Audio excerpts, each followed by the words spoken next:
Yes, sir. Yes, sir. Yes, sir. It is time for the philosophy hour and theology discussion on Xenogears. I'm really excited for this sit down and chat episode of Xenogears, where all your philosophy are belong to me. I'm appropriating all your belief systems and all of your ideas on on the meaning of life. This is what we're doing. We're uncovering this in these next few episodes. Disconnected. Activating emergency shelter. Denied. Contamination is spreading widely. Captain. Cut off the cables manually. Roger. Activating self-destruct bolts. Okay, I had the TV up a little loud. Confirming. Gotta use my TV. My stereo just zonked out on me. It ain't working no more. We can't stop them. It's alright though. 98% of our weapons have been taken over. The autopilot We system will is press on. and its base space logic is being rewritten. Ergo area is increasing. An internal plane is forming. Let's go. Let's do the thing. You know what I'm saying?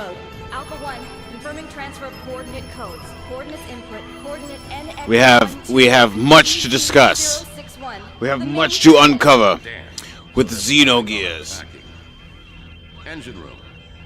Activate the emergency ceiling system. I'm gonna let some people get up in here though. Engine. I want to see the boys, dude. Almost got this mix ready for y'all, dude. We're almost at 200 subscribers. We're at 198, two away from the 200, man. And once we get to 200, tell you what, we get the fantasy baseball extravaganza fired up. We're gonna make ourselves a team and see if we can get ourselves statistically sound so that we can go into the season and wreck shop, eat some face. You know what I'm saying? All passengers please board the shuttles in a calm and orderly fashion.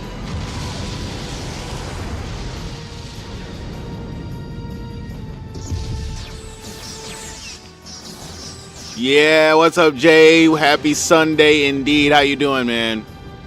I'm excited, dude. We're gonna finally get to our deep discussion. Playing Xenogears yourself? Oh man, this is good. This is gonna be good. We're gonna discuss all the stuff they throw at us. Had a good gym day? Nice. That's good to hear, man.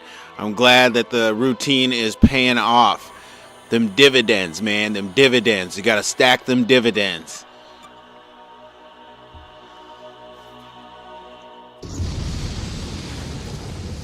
My boy in here wrecking the whole ship. He taking it all down.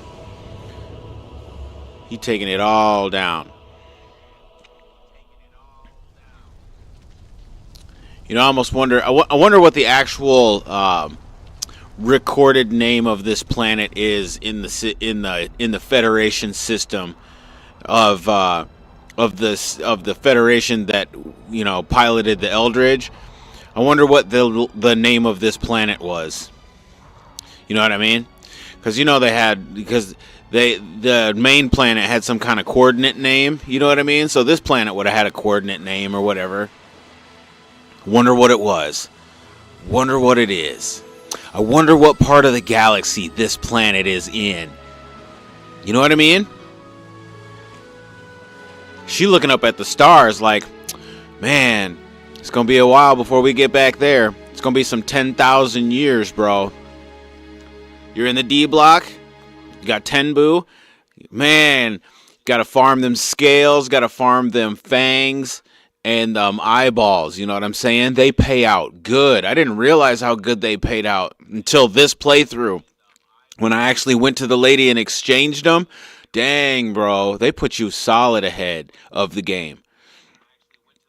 But man, them sewers, that's such a fun spot to grind. I don't know what it is about grinding in the sewers. Like, I think it's just because the battles are so quick and easy that what am I doing? Staring at the title screen. Let's get to the business. You know what I'm saying? trying to stall a little bit. Let the vault wake up. You know what I'm saying? We got to wake the vault up so they can join the philosophical discussion we about to have. It's about to be some intense philosophical, theological, ideological discussion over how a machine can how a machine can utilize human experience to literally resurrect itself. Like, what, man? What is that? You got so many things to say. That's good.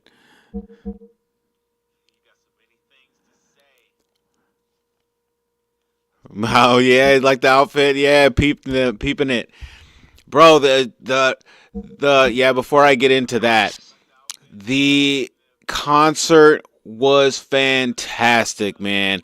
Let me tell you, they definitely came with it.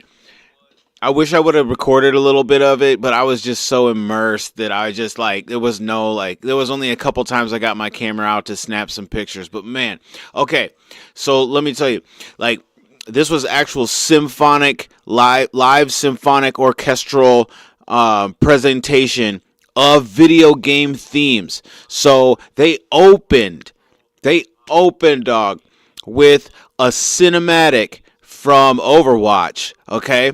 So I'm not sure the cinematic was, but because I'm not familiar with Overwatch, but it was this scene of a robot waking up in a forest and this bird like interacting with the robot and the robot interacting with this bird.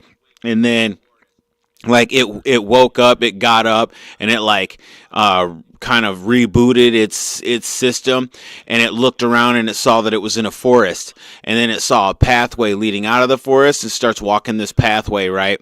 And like the whole time the orchestra is playing the cinematic music that's represented in the scene.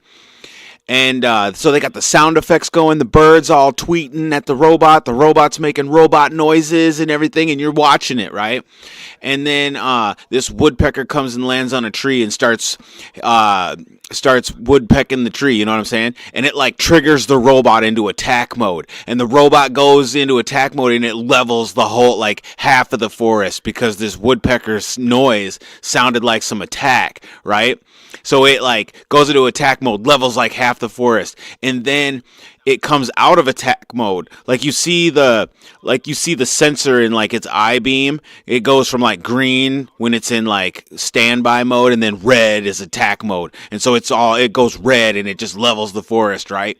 And then it goes back green, and then it like puts its gun away, and it looks around like it looks around almost like what just happened, you know? But then it locates the pathway and it continues on the pathway. And then it gets out to this clearing where there's just a plain field, and you see a distant city off along the pathway, right? The robot goes up to what is the remains of another robot that's laying there on the ground, and it walks up to it, and it like sticks this probe into the robot to like analyze its memory data. And dude, I'm telling you, when it goes into the robot and analyzes the data, the whole scene just switches to like war, like this huge battle between machines and like humans or something like that. And it's like the screen goes red and like everything's black and there's just bullets flying and like just mayhem going on all over the place. Just a huge battle, explosions left and right, you know, stuff getting blown up and whatnot. Like, and so that's the memory of the robot.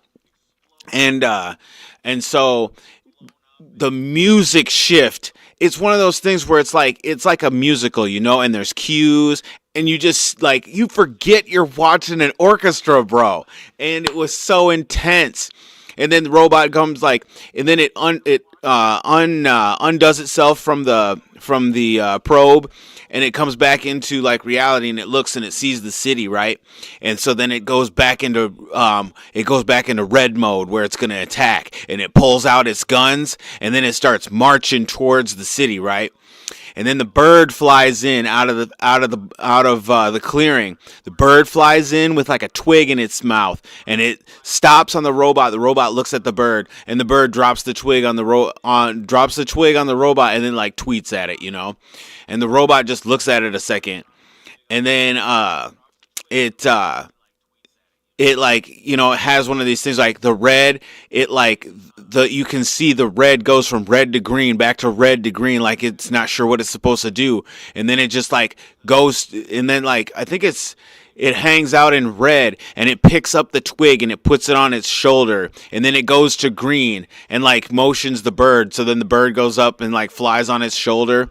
And then it like turns around and walks back into the forest. Like, dude, it was hot. That's the intro to this whole thing, right? So naturally, the what's up, Redacted? Welcome to the chat, man. They started with Overwatch, which is Blizzard Entertainment. So they went from the Overwatch scene into World of Warcraft. Like World of Warcraft medley. And dude, let me tell you, the guy at the beginning of the concert, he was like, look, I know when you go to most like orchestras and stuff like that, they tell you to be quiet, don't make any noise. He's like, but this is video games, man. He's like, this gets us hyped and stuff. He's like, so if you like something, or if something resonates with you in a special way, he's like, I want to hear it, So as soon as the Warcraft music, like it hits like the title theme music, as soon as it hits that, dude, I let out the biggest "For the Horde" yell in the whole place because everybody's being quiet, and I was like, hell no, this is my shit right here. So I said, "For the Horde," like all loud, bro, and everybody's looking at me like, I can't believe this dude just yelled.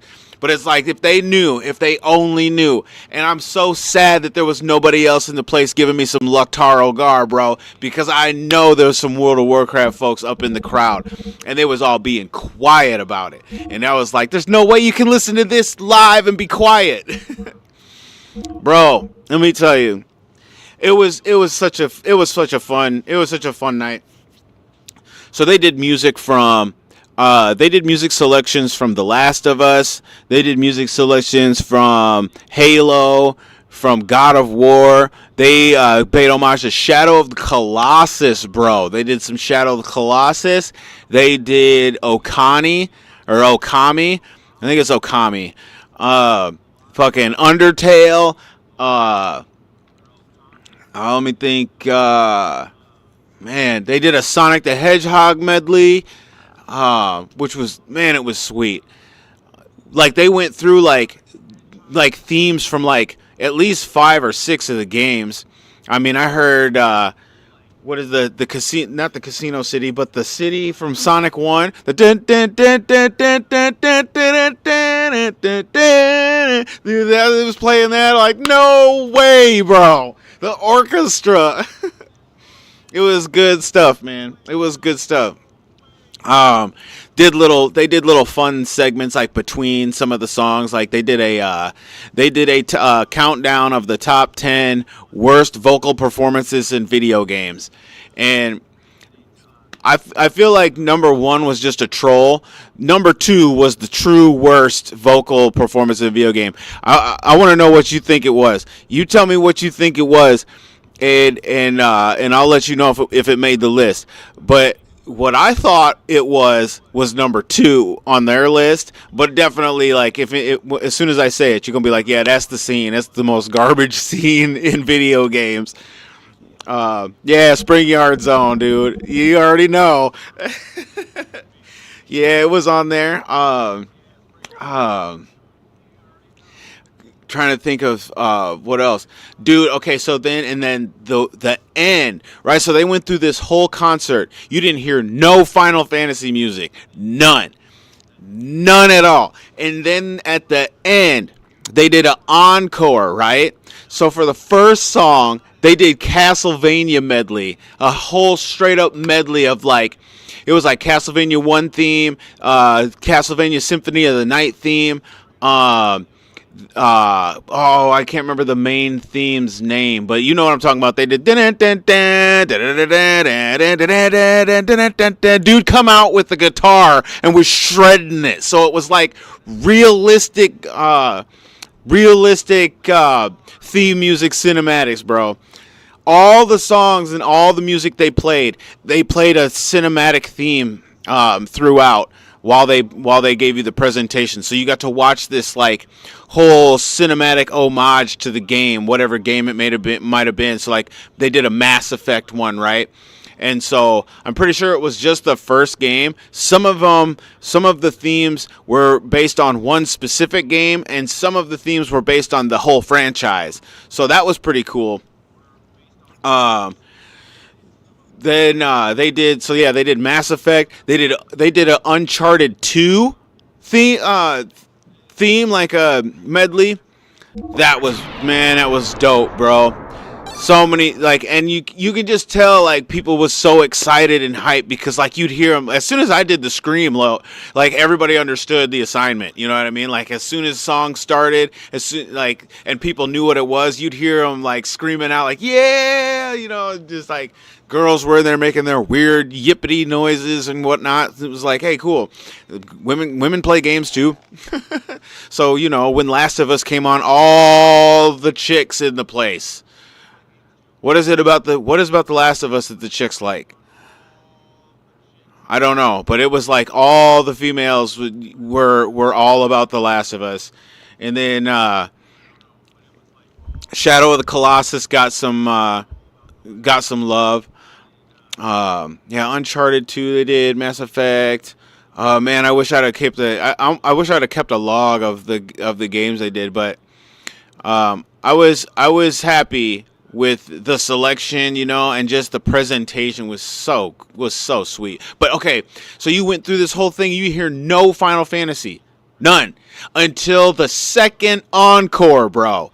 The second encore, guess what song they did? Nope.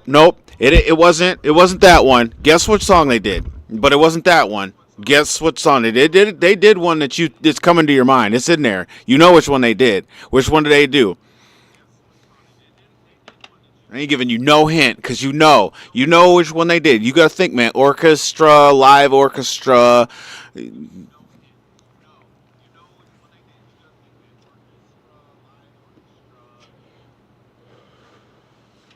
Live orchestra, and they didn't do the one. They didn't do that one, but they did one. All the Final Fantasy games. Which one do you think they did?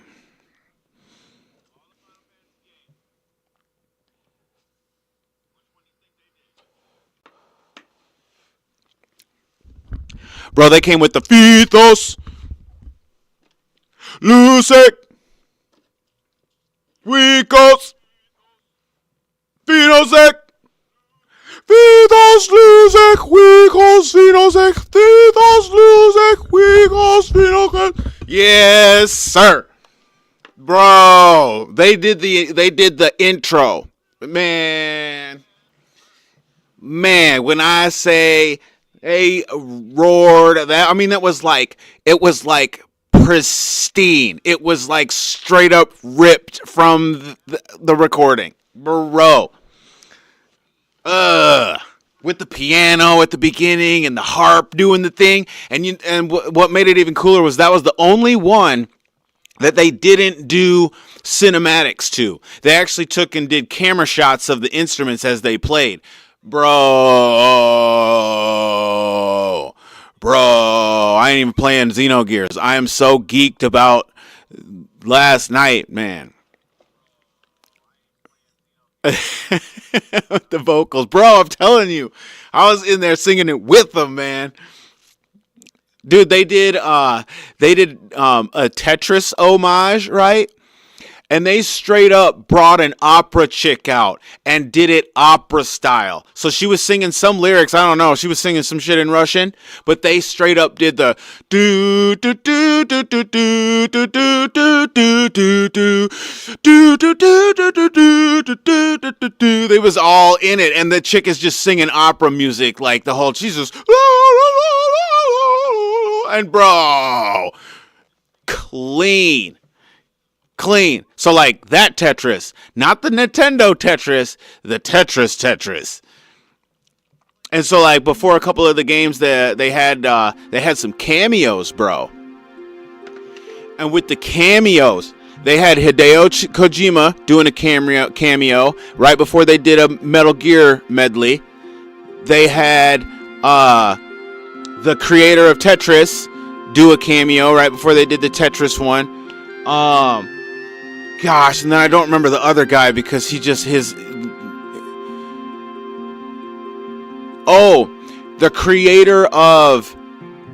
the creator of Kingdom Hearts, because they did a Kingdom Hearts. They played the credits from Kingdom Hearts 1. Bro. So mean, dude. Would have geeked out to dude, Final Fantasy 8, bro. They came in with that. No. Because he's like, I know you guys want us to do One Wing Angel, but everybody wants us to do One Wing Angel. We do that all the time. He's like, so we got this really good choir here. We got this good orchestra. So we're going to do this other one.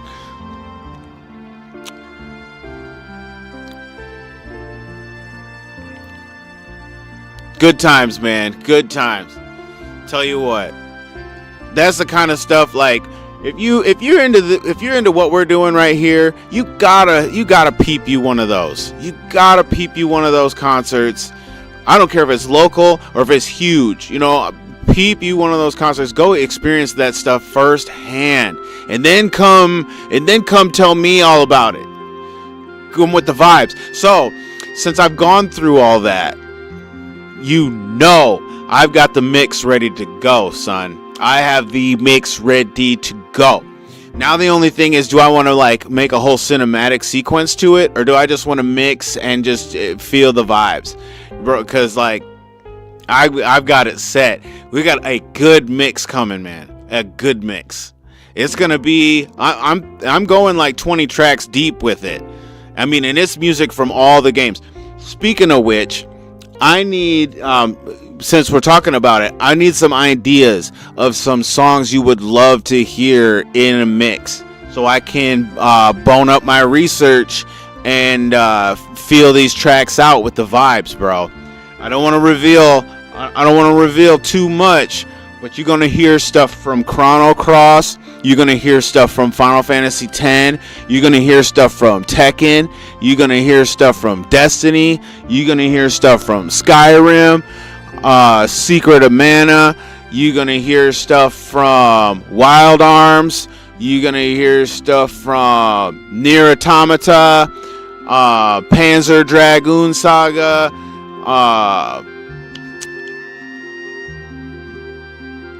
Xenogears, obviously. Yeah, Xenogears, obviously. But yeah, you start throwing out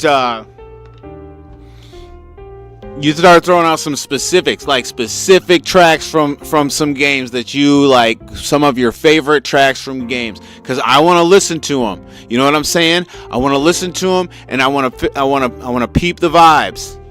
Hold on, I'm gonna get a pen and paper.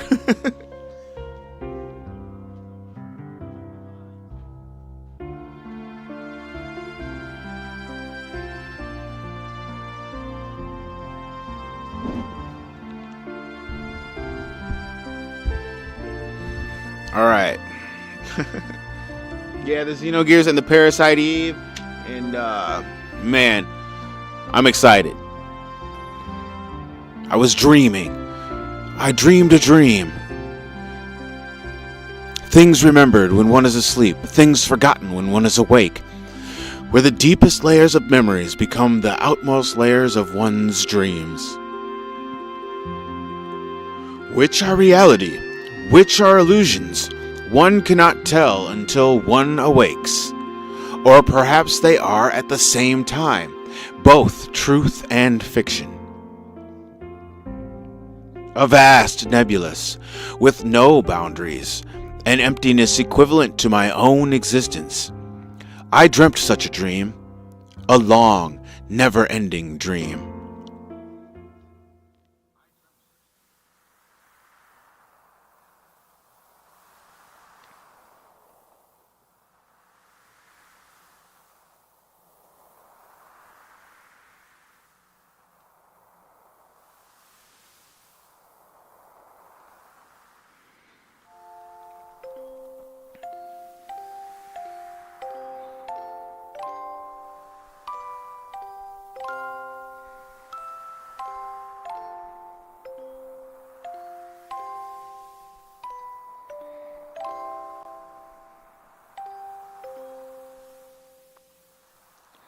The desert part, so many call to actions. Yes, sir. In that dream, I was called Lacan. I was an artist. I had become recognized as a talented artist, and now was painting the portrait of the Nissan mother, Sophia.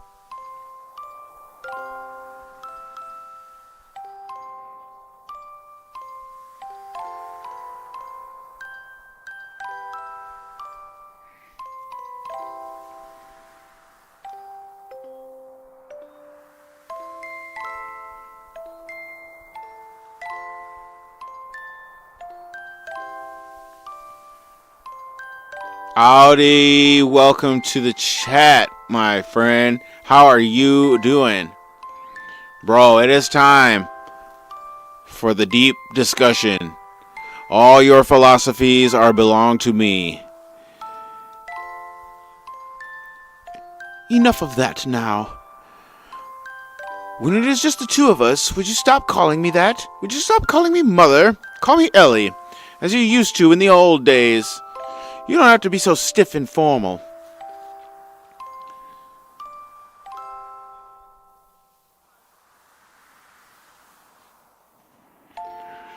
When Sigurd was like, I don't care about the ship, there's no ship without the young master. That hit you. Yeah. And you talking about the calls to action. It's like Sigurd and Maison, like, showing like what true dedication to an ideal looks like, what it looks like in real time. You know what I mean? Part was layered, and it's like that stuff that like it glazes over your head because you don't even realize, unless you understand the scope of what's happening. It glazes. And it glazes, like it'll glaze through the whole game. You won't even go back and realize, like, man, Sigurd like was down. And like when you think about how Sigurd and Bart's relationship really is, it's way beyond just that surface that you see there initially with the ship.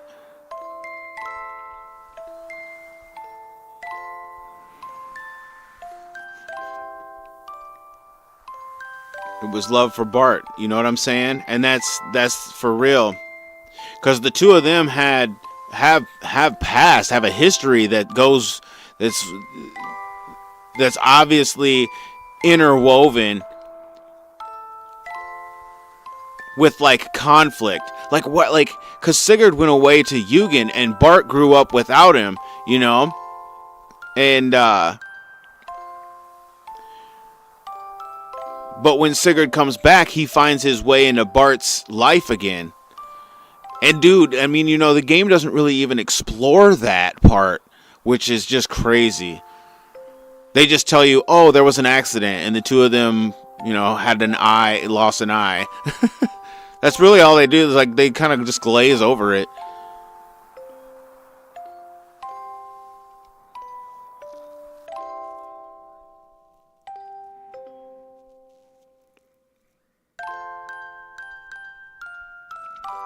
Ellie.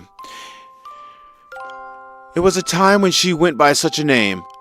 A time when we had met up with one another. A time when nothing mattered between us. It was better that way. Just two people together. It was better to have left it that way.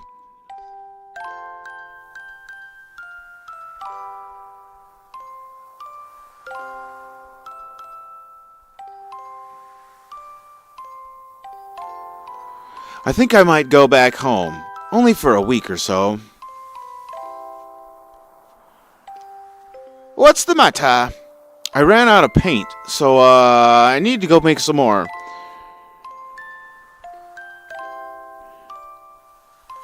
Sigurd told Seitan, I'm sorry I dragged you into this. And even Seitan didn't want to leave them when the ship was sinking. Because Seitan is like, he's a true human. Like, he's of Solaris, like he's from Solaris, but he's there as he's there with the intent as Kane tells him, with the intent of figure this out for yourself. He gives Citan all this information, and Citan still goes with the intent on figuring this out for yourself. What do you think? Citan's the one ultimately that makes the decision for Kane. If you think about it, in Solaris right there, that we just passed that part. You know what I mean? We just passed that part where Citan really is like, where Kane gives it over to Citan, and he says, I atone by giving this to you now. And so what is that? Citan's the human experience, bro. He's the guy who gets to decide if humanity is like a thing worth fighting for. And so like you can just see it in his actions that he's still committed to his humanity, regardless of all the information that he's been given.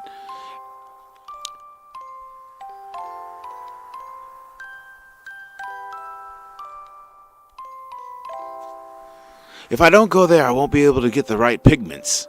Oh yes, your house has the pigments. How about I have one of my followers, the Kahal.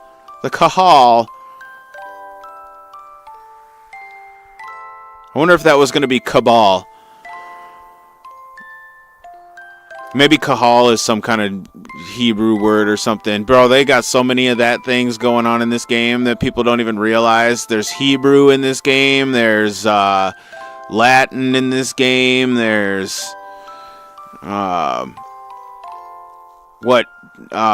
German.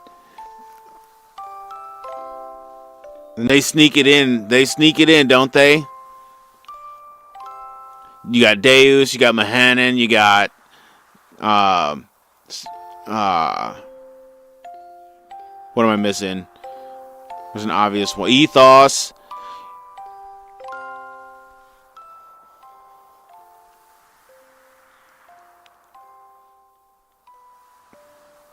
That was also Citan's call to action because they go way back. Also, when the Xenogears Citan made that, he was like, I was careless to leave it here. The Razel tree. I lied. I wasn't out of paint. I just feared I would finish the portrait. I wanted to keep on painting forever. So I wanted to buy time. She'd probably despise me for that. No, she'd probably just give me her usual smile. She was that kind of woman.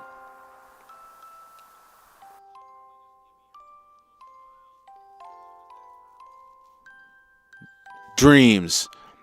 A life of a man named Lacan, and the lives of countless other men, all but dreams. Now that I'm awake, those countless numbers of long, heart-rending dreams are almost impossible to remember at all. In those dreams, I loved one woman. No matter the day, no matter the era, that did not change, nor did her name.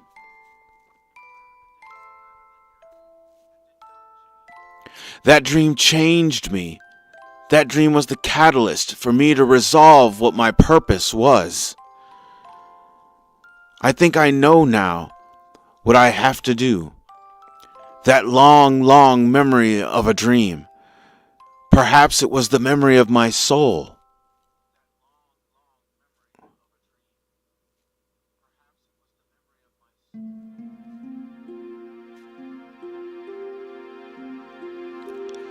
A dream. I was dreaming a dream, or perhaps it was a memory. From a distant past, a dream. A memory? Those words I was unable to convey that day, that time. Those thoughts I was unable to carry out. Words and thoughts. The connection between the two. Without words, thoughts cannot be conveyed. Without thoughts, there are no words. They are both as vital as each other. Look at the symbiosis they throw at you right here. The group of gears that was with Faye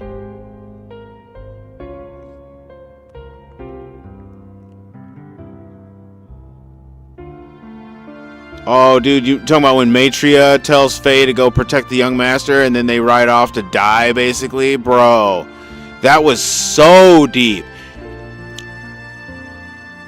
It's crazy that it goes down like that before Graf shows up. You know what I mean? Because, like, that led Faye to the hopelessness. Well, no, Graf had showed up at that point. Graf had showed up and given dude power, hadn't he?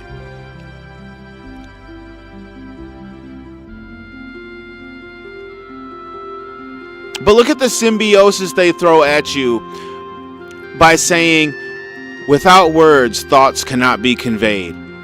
Without thoughts, there are no words. They are both as vital as each other. They throw thoughts and words into the same relationship as male and female.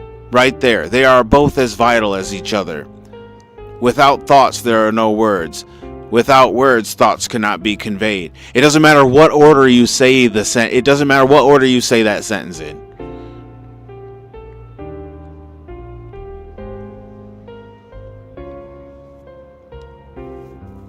They can never be divided.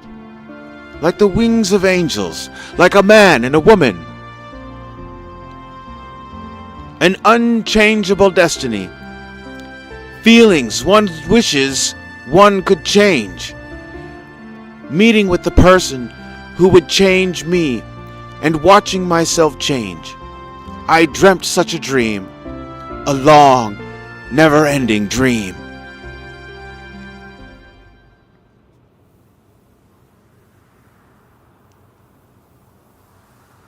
And then they play it again. This is masterpiece, bro. They play it again because it's the perspective. What you have to understand is the perspective.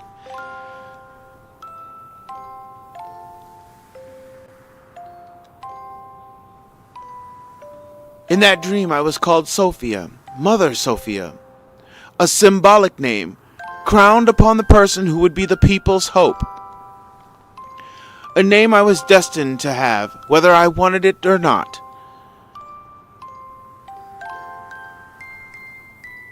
And now they switch the camera angle from her perspective.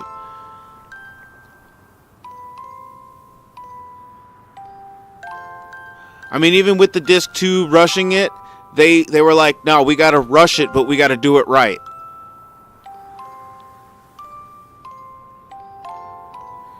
And if a girl is playing this game, God bless their soul, this cryptic game.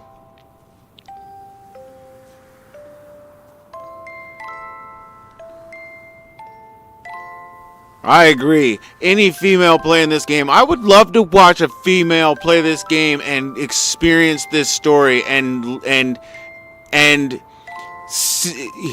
hear and see them experience this and break this down and from their perspective and just listen. That's what we got to do. That's what we got to do in that scenario, okay? So I'm just letting you know. If you ever find a female who's playing this game and you watching her play this game, you just need to listen. Just listen and ask questions. Just listen and ask questions.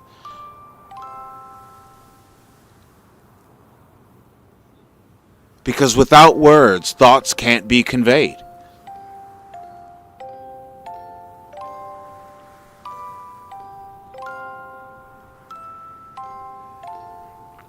They still didn't tell each other how they felt until the end. Seriously. Because that's the thing. I mean, that's what we're talking about right now with this. The whole reason they can't. Lacan said, or Faye in his memory said it. He said it was best, it would have been better if we just left it that way. Just two people being somewhere together. That's what I mean, where does that come from, you know? Why would someone in a reflective state say, man, it would have just been better if it was just two people? I think because in the reflective state, he recognizes that the relationship was more fundamental to them being successful than it was like enriching. It was a fundamental property of the two of them to just exist together and not have it be categorized by love or, you know, something like that, you know, or some kind of feeling. Oh, you had to tuck the kids in? You feel like you missed a bit? You can always rewind or just join us where we are, Redacted. Just join us where we are. We haven't got that far. Lacan is very modest. Yeah, I agree. Lacan, I mean, but you see it in their personality that they don't want to be overbearing. Elham, I've always liked that name because when I first met him, that's what he called me. It was my true name. Oh, Xenotoes, what's up? Welcome to the chat. I don't know how long you've been here, but I just saw your thing pop up. I'm not real good with the Twitch. It doesn't happen a lot, but welcome. We are delving in to the philosophical and theological rabbit hole that is the mind of Faye and Ellie. I think I might go back home for a week. Oh, really? What's the matter?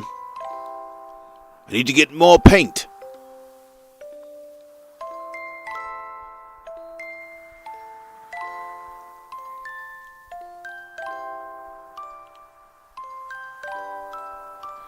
You know, and they do the whole scene again from a whole different angle, from her perspective angle, just so you can interact with the entire scene, line by line, action by action.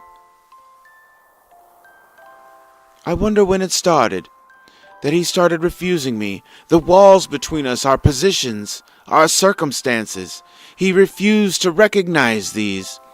No, maybe it was me.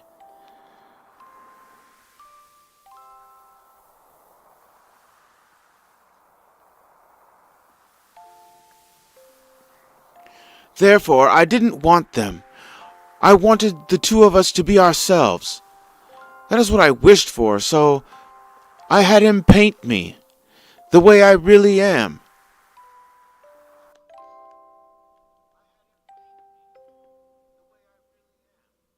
Dreams. A life of a woman named Sophia, and the lives of countless other women, all but dreams. Now that I am awake, those countless numbers of long, heart-rending dreams are almost impossible to remember at all. In those dreams, I loved one man. No matter the day, no matter the era, that did not change, only his name.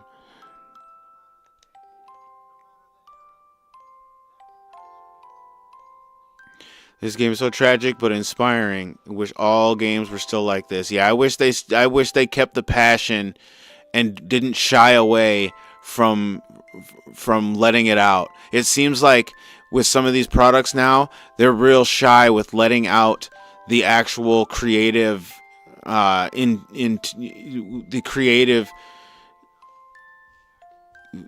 ideas that they have to run with, man. That dream changed me. That dream was the catalyst for me to resolve what my purpose was. I think I know now what I have to do. That long, long memory of a dream, that perhaps was the memory of my soul. It was a love triangle? You talking about Lacan, Sophia, and Krelian?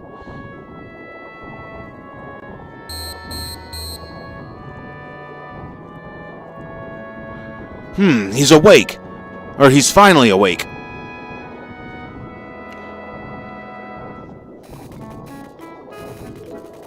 Here you go.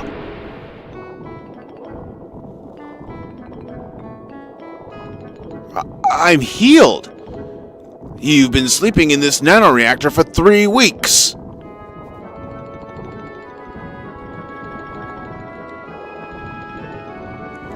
Nanoreactor?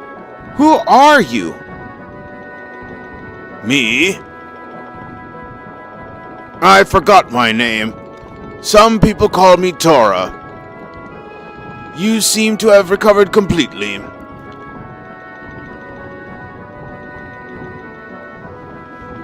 Does Ellie really love Kim? Or is she just programmed to love him? No, she really loves him. That's what that was. That whole sequence was basically describing their fundamental nature of attraction to each other, because they both said the same thing. They said, in that dream, I loved one man, I loved one woman, no matter the age, no matter the era. The only thing that changed was their name, but it was them.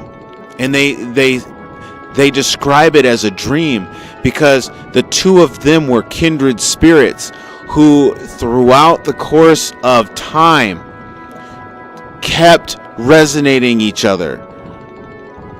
So Sophie and Lacan have a very distinct meeting, and that's why the painting was so important. That had never happened before.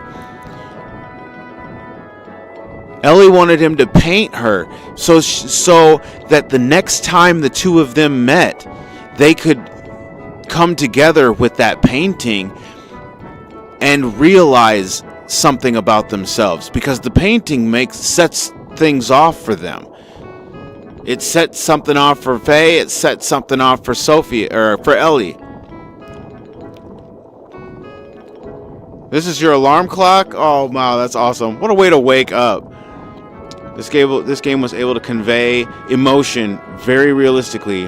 Rarely happens nowadays. Cyberpunk 2077 is the only one you can think of. Maybe Jedi the Fallen Order.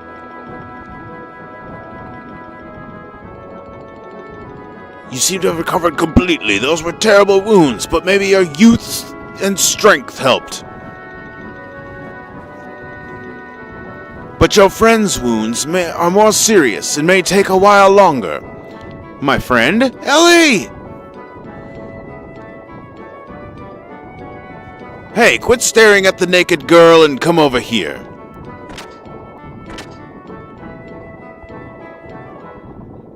And the symbolism, she turns, bro. That's genetics, bro. That's literally genetics right there. Her turning and facing him, that's genetics.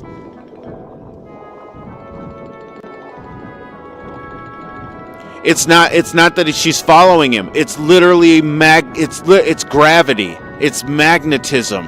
It's genetic magnetism.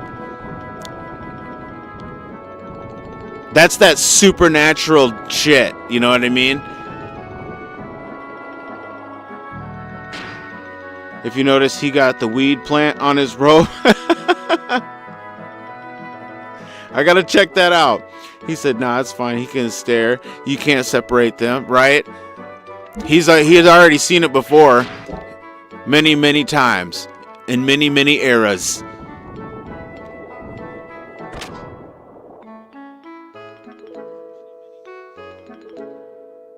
Faye. Doc.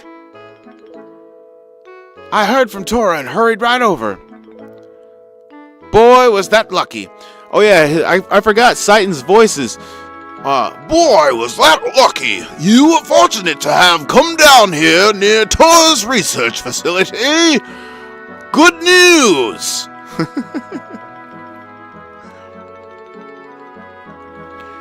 Can you imagine Satan having that kind of voice? Has he got the weed? It's got to be on his back, huh?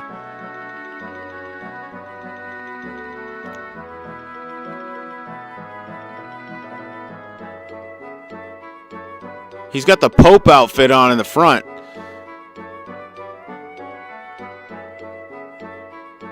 Oh, speaking of the Pope, I'm not Catholic, but God rest his soul. It's coming.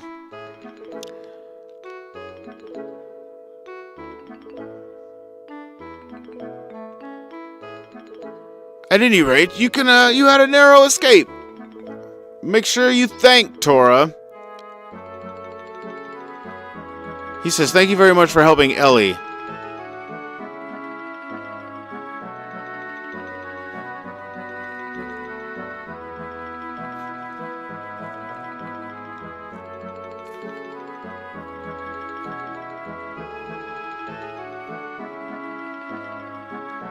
Oh, it's on the side.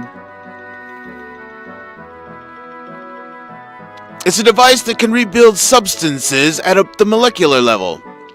Not only can it just heal humans, but theoretically it should also be able to create many substances. Is that the same thing as that guy in Solaris? I mean, is that the same thing as Krellian is studying?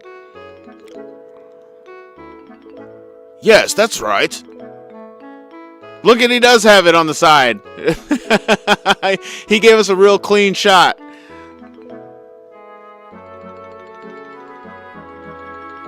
Probably mentioned this before, but Xenoblade 3 has some similar type of romance to Gears. It's a little less mature than this game, but still pretty dark and emotional. Oh, I know we got some Xenoblade 3 lovers. My dude here is ready for that Xenoblade X though. Who's it? Longtran, I think. He's ready to go on it.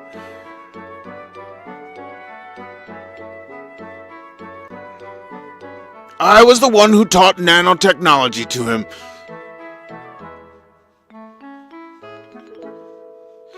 You ready to get that X2? You guys make me jealous. I hope it's good. I hope it is good to you. I'm hearing about all the stuff it's got with the open world that's like insane in magnitude and size, with all the things there are to do in the world, and the fact that you can level your characters while they're not in the party and all that kind of stuff, bro. Like, those are quality of life things that make a game. Like, you can actively build your character. Like, you can actively build your characters all at the same time. Love that stuff. We shouldn't waste time talking about such an unimportant subject.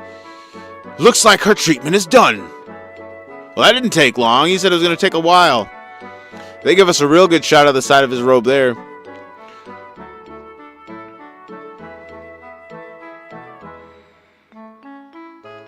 It's not as story heavy as the other Xeno games, but yeah, he's still excited. It doesn't have to be, you know, like, they don't have to go as ridiculous as they do sometimes. They just put a lot of passion into what they make, which it's respectable, because, like, you're telling me they're able to come up with this many unique story-driven games across a span of like 27 years. I mean, this development team started with this game, and they've got insane amount of games since then that all kind of utilize the same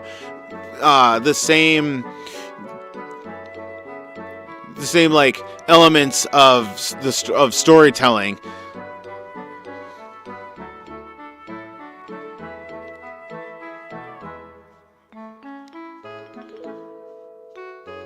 Remember when you got into this part when you were a teenager? Satan mentioned his Omni gear, and you got so hyped, dude. Me too. And the sword, because I knew it was gonna have a sword. See, Titan's got a gear. It's got a sword, bro. And dude, the stance on the gear, I was so hyped when I saw the stance, just how he holds the sword.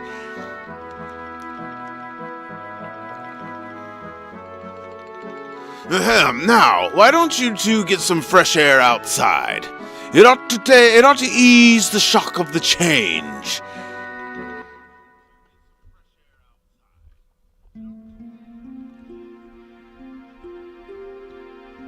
I knew it was you. Faye.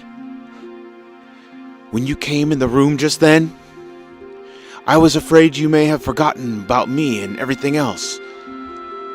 What do you mean? I mean, because, Ellie, you seemed a little different than before. Has my face changed? No, that's not it. It's more like, I mean, your atmosphere or impression that is different. Just a little. But I felt something familiar. I felt the same way when I met you for the first time. Some peculiar feeling, like we've met before somewhere. Tell her all about it. Tell her about how you feel. Faye. Yes? Did you look at the...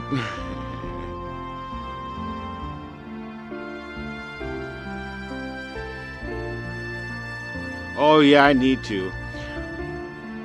I don't remember much what happened after we were shot down. It's better that way.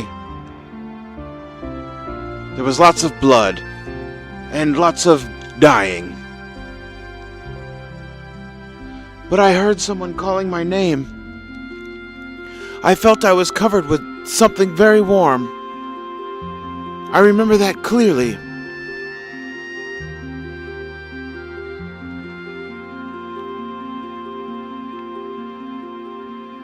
It's so dope. It's art. I gotta check it out again. Thank you, Faye. Ellie. Faye.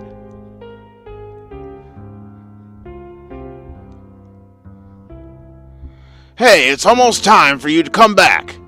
There's something important we need to talk to you about. Alright, we're coming. Well, Ellie, shall we go? See what's up?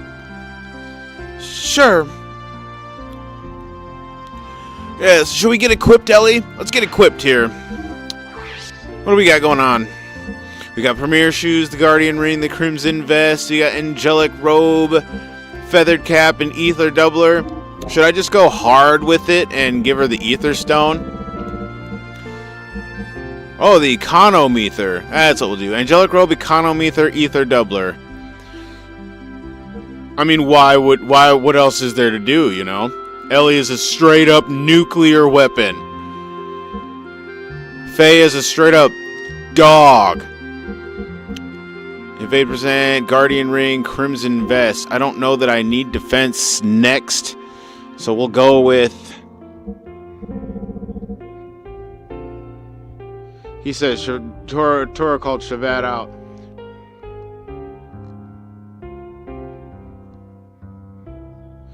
He said, Zeno said, no, let him go smash in the woods. I don't know what they was waiting on. They was getting there. Freaking old man has to come out and cock block.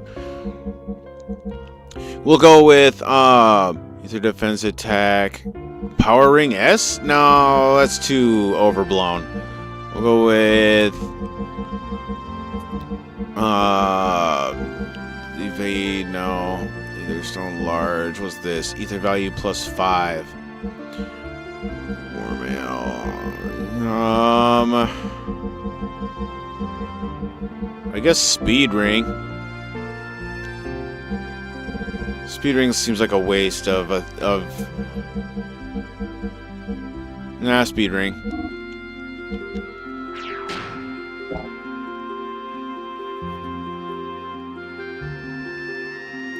I'm just trying to listen to this music a little more, you know what I'm saying? I am straight vibing. This is immersion right here. Immersion 101. Smoking chimney in the woods with reflective music. How else do you get immersed? How else do you be there in the game?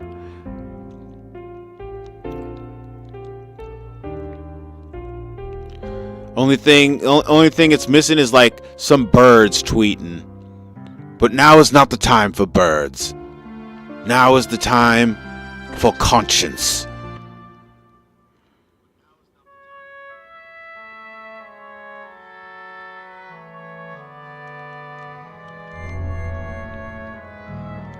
And saving.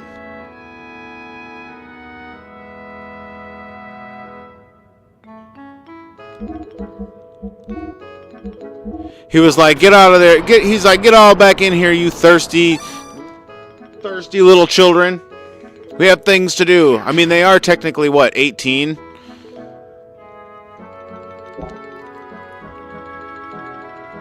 Well, let's see how they're doing let's see how they're doing on their weight.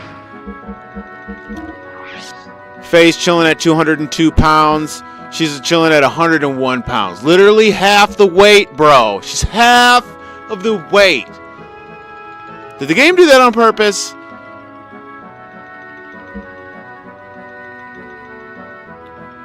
Did they do that on purpose?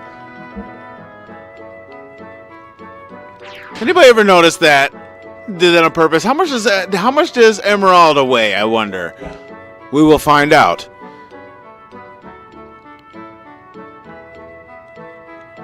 Emeralda weighs like 500 pounds because she's a machine.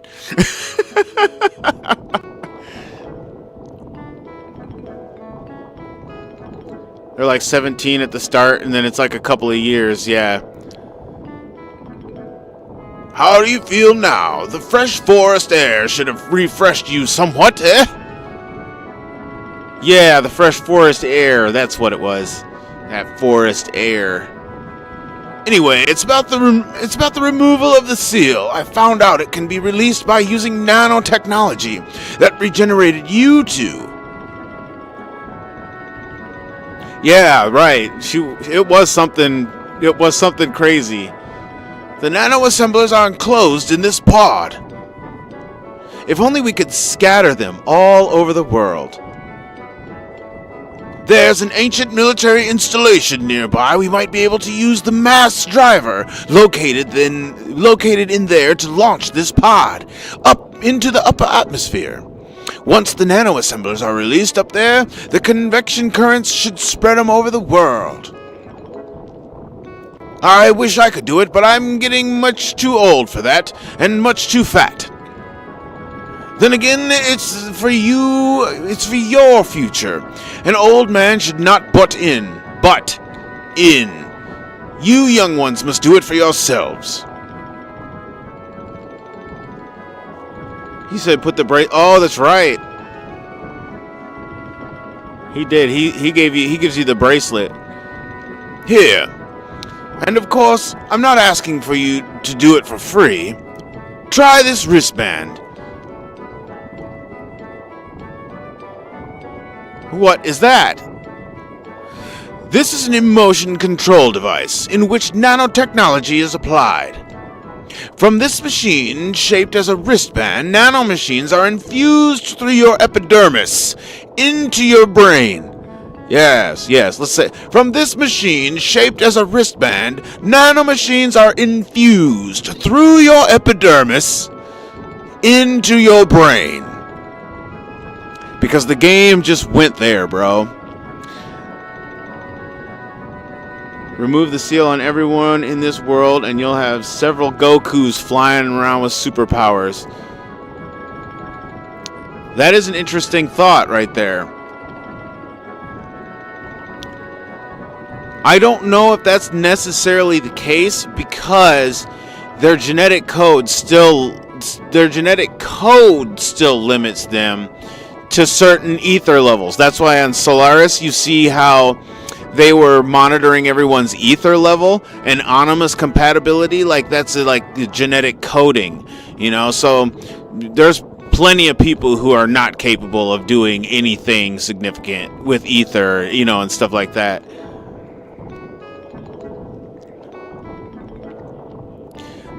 Yeah, how we should break that down. Taking nanomachines, and they refine the SSRI, the intercerebral substances such as serotonin that control emotions. So he giving you a bracelet that like becomes you through nanotechnology.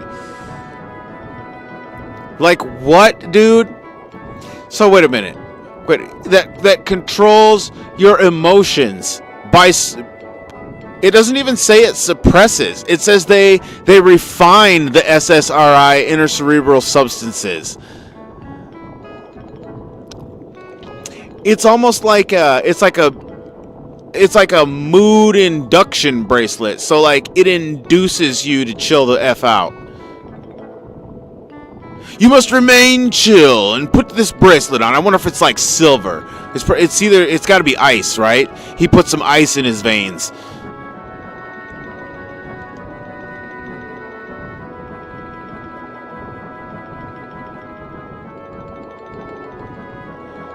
It helps Faye regulate his impulsiveness. Well, I suppose it's rather difficult for you to understand because you are not a scientist.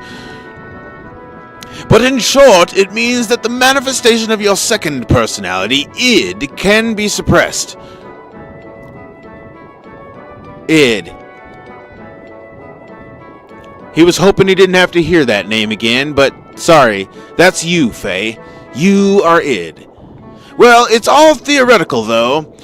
Oh, and I did one more thing as well. I installed the same control device in your gear.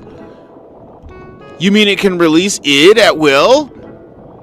Yes, it's called System id, and it costs 1,000 fuel. But of course, it should not be overused. Use it only as a last resort. SSRI drugs take infinite amount of trial and error, and this guy just makes a freaking bracelet. Well, I mean, you think about this dude's been studying nanotechnology for 500 years, so I'm sure in 500 years he was probably able to create a bracelet. I mean, he's the guy who has the thing that causes the end of the game. You know what I mean?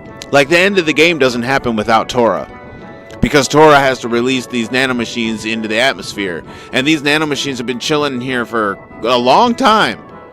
I mean, let's be honest. We have flashbacks to Torah and Corellian working on these.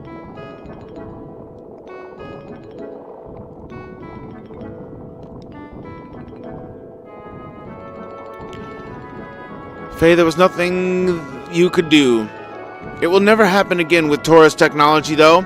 He is one of the 3 Shevat sages. Whether you believe it or not, it's up to you. But needless to say, wear the bracelet and do not become id. Oh, it sounds like we have a guest. Is it Emeralda? Is Emeralda here to visit? She can't stay away. She is, after all, our child. Made from our very DNA. So, real question time. What is Tauros? We've got problems! Oh, that's interesting. What is Tauros? You mean like what species?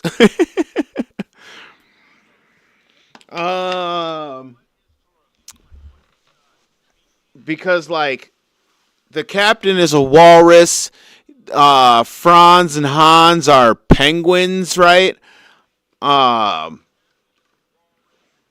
Those are the only other 2 species I've seen in the game that I can define. Because then you got that weird brown guy in Ava. You know what I'm talking about. That weird brown guy with the red coat. Like, what the hell is that?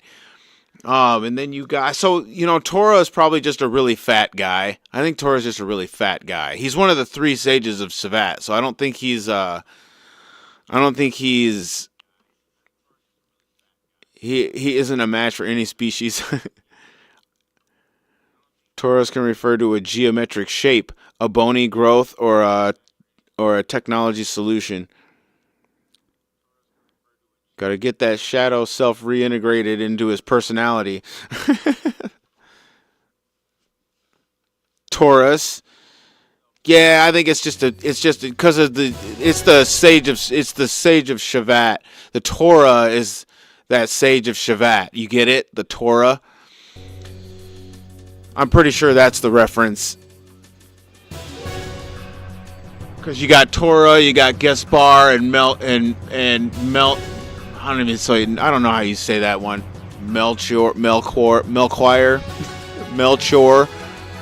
Today, a peace settlement between Ava and Kislev is being held in Shevat. But Solaris' mobile weapons are approaching Shevat as we speak. Please help us. You see no other thing in the game. Yeah, that's why I think he's just an old fat guy. I mean, you look at his nose, and his nose says something else, right?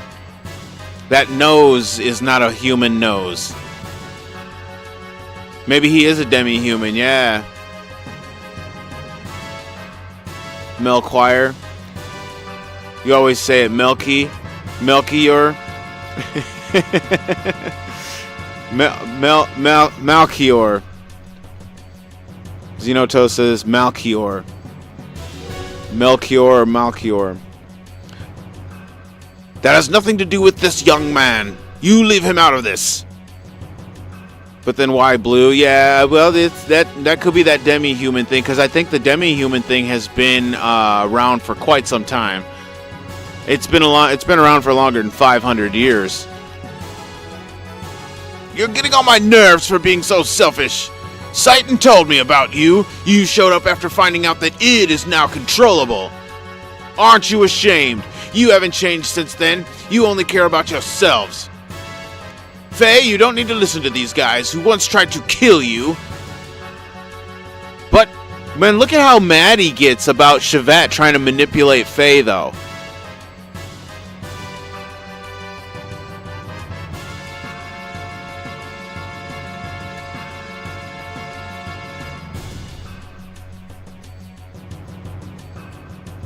Please go. I'll go to the mass driver. No matter what happened before, Shevat needs your help now. Although you may be saving some selfish people, there is still the world and its countries with many more innocent people. Please don't forget that. Bart and his people are fighting to protect those same lives, aren't they? So please go help them. Are you sure? What about you? Don't worry about me. I'll manage somehow. Take Satan. I will accompany Ellie. You do not need to worry.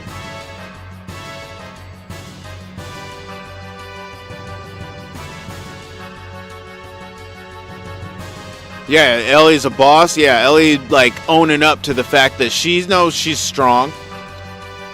Your own Omnigear? Yes, my Omnigear Fenrir.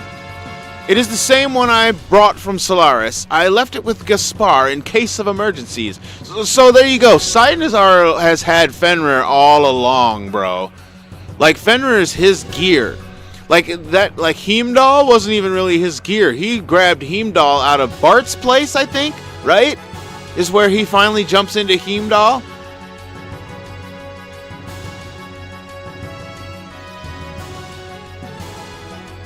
This part of the game fleshed out could have been so nostalgic. Like, imagine an actual Disc 2 as good as Disc 1. It shows humans can be... It shows how humans can be. She's putting everyone else's needs above everyone. I don't like that Ellie is so heavy on self-sacrifice. She goes a little too hard. Ooh. Well, that's... You get that from her vibe, though. Her vibe is a natural instinct to overcompensate. Like, that's a part of who she is to overcompensate. We are truly grateful for your kindness, Faye. Suit yourself. You know they're just going to manipulate you into fighting and beating things up and blowing things up. Controlling the world with power. He's mad about it. Tora's actually mad. The goal of the enemy is to destroy the cities in Ignis. They have already destroyed half of Bledvik and will probably reach Nissan in about 4 hours. Shevat will try to drive them back with all the power it has. You see? All the power it has.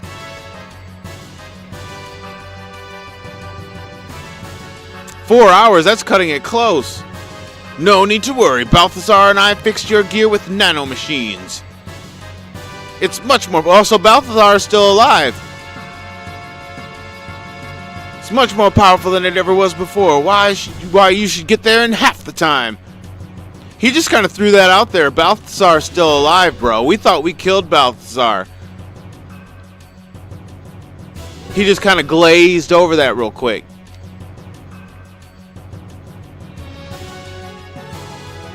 What? Is Old Man Bao here? Emeralda's here as well. Hell yeah, Emeralda's here.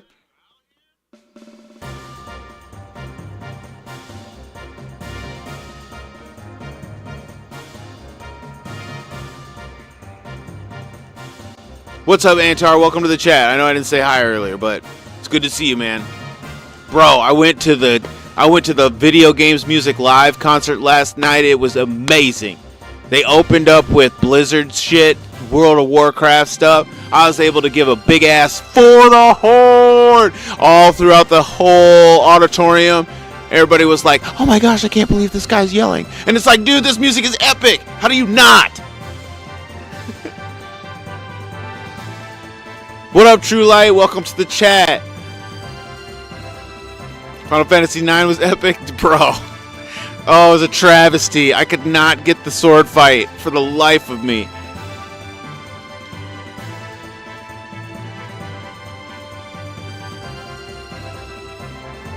The host for the Spirit of the Slayer of God. He says it plain as day for you now.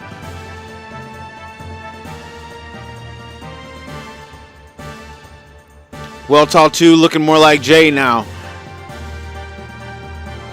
The sword. I'm getting so pissed. It was all because I was like intent. I was so intent on getting it right. I didn't think I would ever work on it again. But why are you both helping me? Swole Tall, that's good.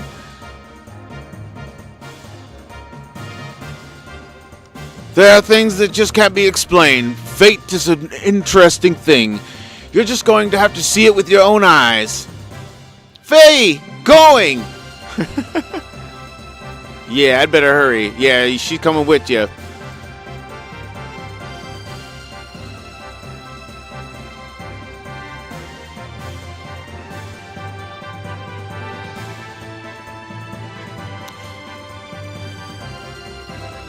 I'm going to say it again. If you ever get the chance, you have got to go to a live orchestral video games theme presentation. I don't care who's putting it on. It could be middle school, high school, college, professional. You got to go, man. The atmosphere of just hearing your themes live, hearing some themes from your favorite games live is so primo. Proper vibes.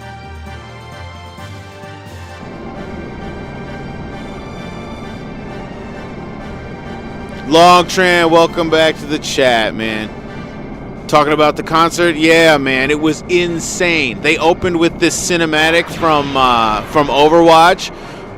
I'm not gonna go into the whole explanation. I already did once, but this whole cinematic they play with sound effects and everything, but the orchestra's the music, and they're doing the cues and everything, and the cinematic is so sick. It goes from this like sweet music that's kind of like this right here, and then it just goes into this like intense war-driven music that's like just rumbly and all this nonsense, and like the action, like every piece of music that was played had a cinematic playing behind the orchestra while you watched. It was fantastic. Pure vibes, bro. Pure vibes. And I'm going to say, what other songs? Okay, so we're talking about, they had Okami, they had Uncharted 2, they had Last of Us, they had Halo, they had a Sonic homage, they played Castlevania for the encore, they played World of Warcraft, Overwatch, did I say The Last of Us? The Last of Us, Shadow of the Colossus, God of War. Man, I'm missing a couple. I can't remember all of them, but like it was like scope, bro, scope.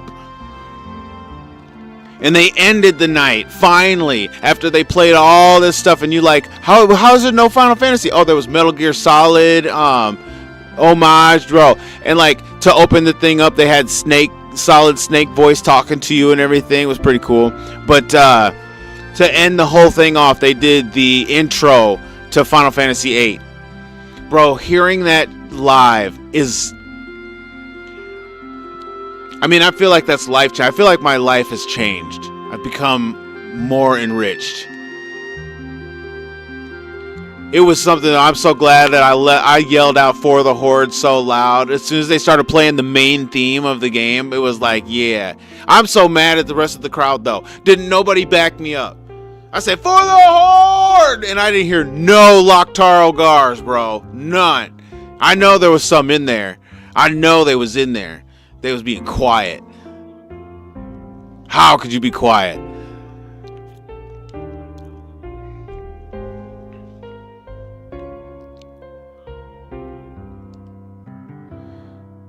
You went to Distant World in Minneapolis like 8 years ago? Yes, nice. Ugh.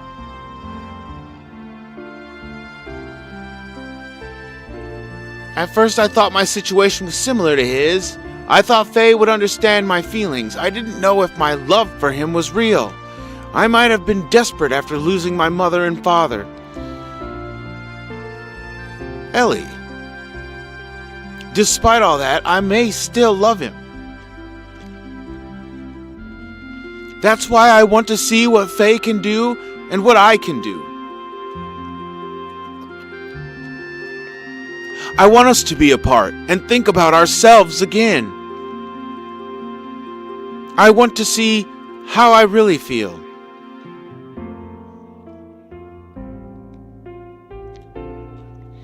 You have changed a lot, Ellie. What happened to you in the past 3 weeks? Really? I don't think I've changed. Yes, you have.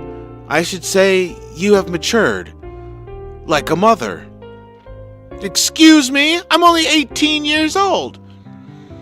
I'm nowhere near the age of being your mother. Oh, you gave me that impression, that is all. You just gamed and watched shows. It's envy and nostalgia, video game music. Yes, sir. Peak Ellie right here. Peak Ellie. Anyway, Citan, I'm going now, and you're coming with me, and we're going to take down the enemy. We will take them down swiftly, and with much prejudice.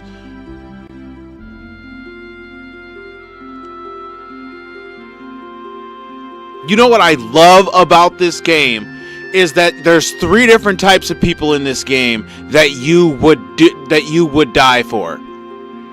You would die for Ellie, you would die for Faye, and you would die for Bart. Bart is the true war chief.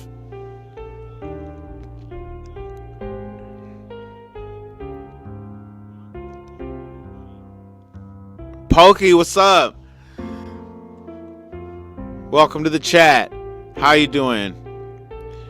We got the gang all here for the deep philosophical discussions. Said you'd only die for Ellie? Need more long-haired redheads as the main female?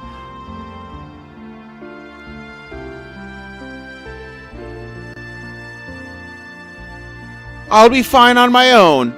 Oh, dang.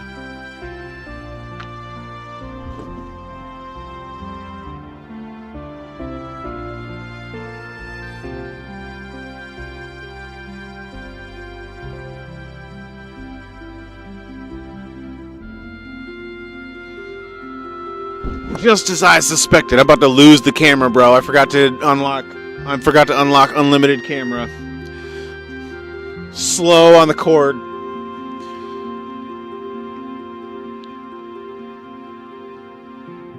Ball shots for everyone, a la Virg, right? And you know she does the several ball shots. No! Emeralda, go 2. Emeralda 500 years old. No. Emeralda 4,000 years old. I'm strong enough to go 2. Why not let her go? I'm sure Solaris has a hunch about the limiter.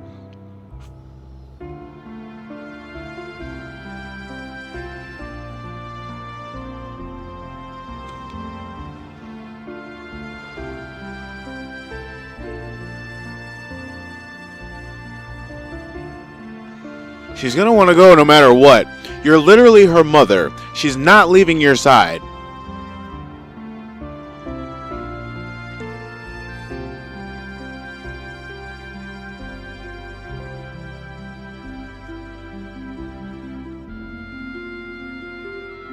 Emeralda and Maria are the no kick the kiddos characters. Rico is the tough biker with a heart of gold. I like it. We also found a new streamer, dude. He was playing Final Fantasy Tactics. Oh, yeah. Dude, we are 2 subscribers away from the 200 subscriber playthrough. It's exciting times, folks. It's exciting times. It's exciting time. Y'all are going to make me do stuff. And the mix is coming soon. I was telling Jay earlier, like, after going to this concert, bro, I've got the mix ready, like, almost ready to go. We're talking, it's going to be something like 20 tracks deep, maybe more. I'm still putting some of the tracks together. So if anybody wants to throw out ideas on awesome pieces of music from games, throw them out there. I got the pen and paper right here. I'll write them down so I can peep the vibes. I got a specific vibe going on. We're talking ethereal vibes here, bro. We're talking out of body experience we about to have for like an hour and a half or longer. However many tracks I can fit into this and like genuinely put this together, it's gonna be something epic, dude. Won the contest. Talk about Ooze. Yeah, dude. You heard it? Bro, Ooze is the hottest shit. That ain't gonna be part of the mix, but that's reserved for another mix. There's a whole nother mix for that type of, it's not that type of music. This mix here is going ethereal. We got the ethereal mix. We're gonna have the I don't even know what category I throw that in. That's like gangster hard mix. End boss music mix. There's probably gonna have to be a mix that's just end boss music because of how ridiculous end boss music is. But we might do that. There'll be the vibes mix where I pull all the tracks that have vibes. We talking like Costa del Sol vibes. You know what I mean? Vibes. There's gonna be a lot of tracks. But for this first one, we're going ethereal. It might not be the best workout mix, but hey, people who like to work out will work out to whatever's hot in the moment. So you could either work out to it, or you could go straight. You could go straight meditative mode. Enter your third eye mode.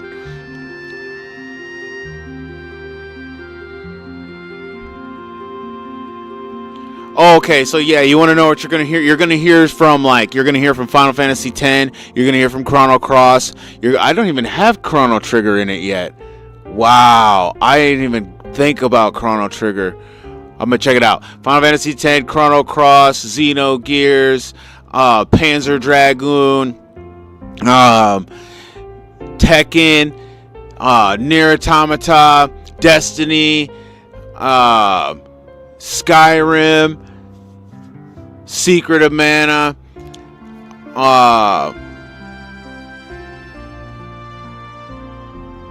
bro, Wild Arms, bro.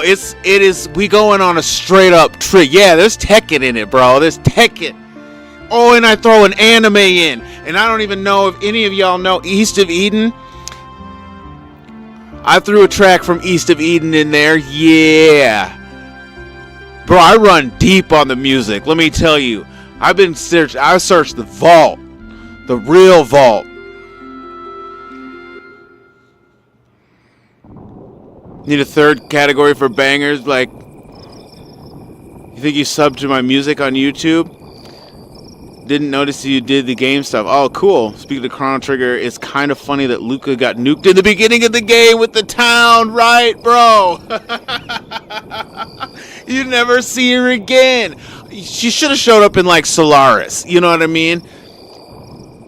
But they couldn't do it. It was just for free. It was just for free. Oh, did you find the music? Yeah, man. I put it on a playlist. That made it easier to find. There's got to be a point when I come back to that, too. I mean, I specifically made all those tracks so that I could do a whole series where I go back to them and we, like, clean them up, add stuff to them, make them a whole, because I want them all to be a whole song. You know what I mean? Like a whole presentation. And, the more I do with that, the crazier stuff we'll get, I promise. Oh, I promise. We're gonna have a whole musical composition, original musical composition stream.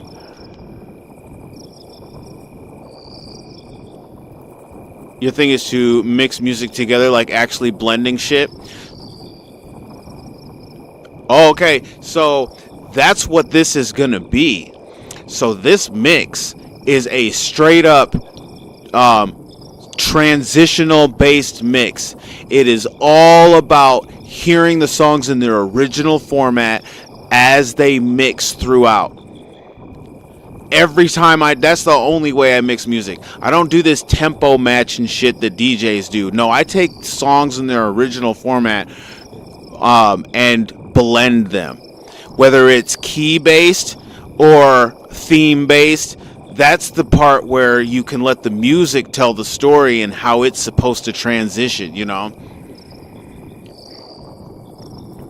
Donkey Kong is alright. You're 33 on the grind? Dude, you're 33 and you ain't even hit Kislev? Or like you just hit Kislev? Bro. Bro's about to be 60 by Babel Tower. He's got Graf in the room. And he says, right, Lacan. Oh, he says it right to him.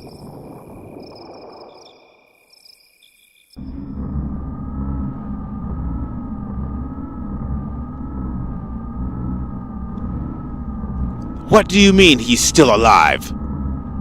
Yes. Ridiculous! Didn't Ramses shoot him down? She was also on the gear that Ramses shot down. I won't have her die. But there is already a mother. Although she may be the antitype, as long as the current mother exists.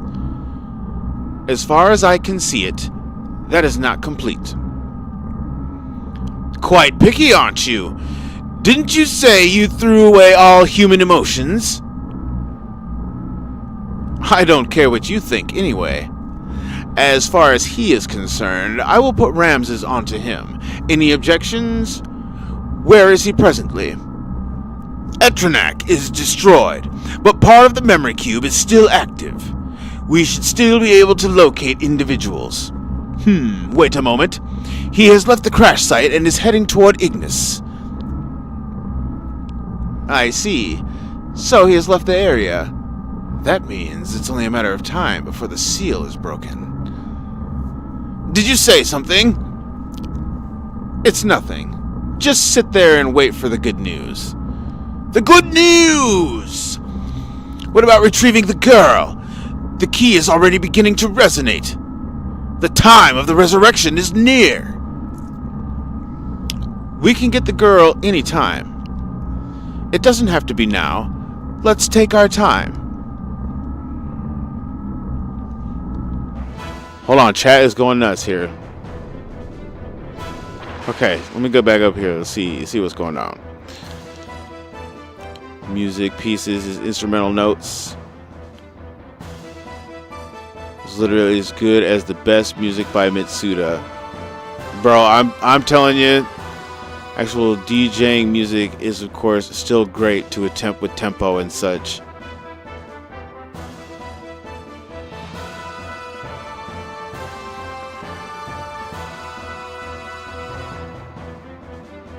He played Final Fantasy 13 and he loved it. Said hate was he said the hate was unwarranted. Dude was trying to make me day. I'm not opposed to playing 13. I've got one. I don't think I bought 2 and 3 because 2 and 3 are just sitting at the pawn shop for like $5 a piece. I'm about to just grab them, you know what I mean? On my way to Ignis, I re-encountered him. So here we go with the narration again. We're out of real time. At least Tifa is still alive. Right? It's kind of funny that... You don't like 2? Final Fantasy 13 was very meh. But if you like it, you like it. Yeah, okay. It's got presentation. I mean, I know it's got substance because I've heard a lot of the tracks. A lot of the tracks seem to be very beloved in that game. Which, speaking of, you will probably hear one of them in the mix. Just gonna say, there might be some Final Fantasy 13 showing up. I don't want to put too much Final Fantasy in the mix because I didn't want it to turn into a Final Fantasy mix. You know what I mean? I had to make sure that like there's like only 2 Final Fantasy games in the mix at all. Because there's way more games with way good, with awesome music. You know. It was unavoidable battle. I realized the new functions that were added to my Mark II gear. System id. Oh, it's a Mark II gear. I think this is the first time I've ever heard his gear called a Mark II gear. You gotta think of games now? Exactly. Decent characters, good combat. Combat is definitely the best thing about it. A lot more complex than the previous ones. Grandia, man, I haven't listened to much of the music of Grandia, actually. What? I don't have Kishin? He guarded it!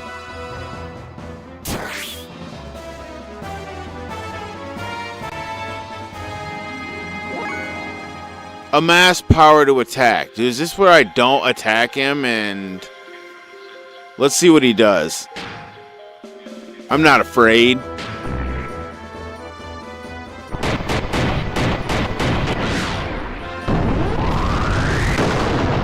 What kind of damage you gonna do? Yeah, broke blaze blows. Oh, so much damage.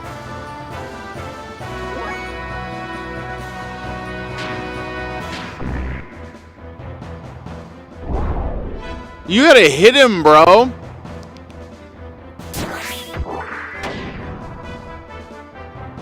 You gotta hear all the music to determine the tracks. I know, right? But you gotta get there. Get in the ether. Give me the ethereal. Said 13 was an okay series, but it's just not as good as the previous games. I don't know. I'll find out eventually. I'll get there soon enough. Well, I say soon enough, but we'll get there. Special options. System id. Yeah, 1,000 fuel. Flaming hell, bro. Radiate heat. I'm going to charge.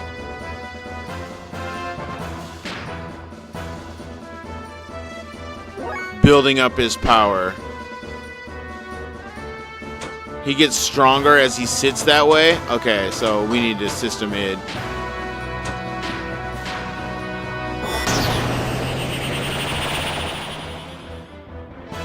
You about to smoke a cigar here before sleeping. Attaboy. Get it in, a little puff. Mega Flare for 2,700 damage. Oh. Please don't hurt me. Please don't. Hit him with an attack.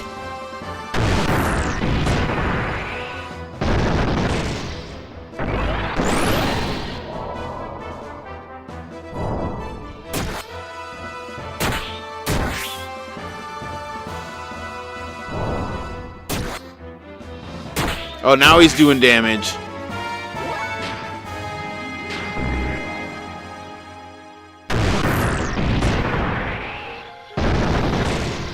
Final Fantasy X was linear and you loved it. Yeah, you know, it wasn't a bad game.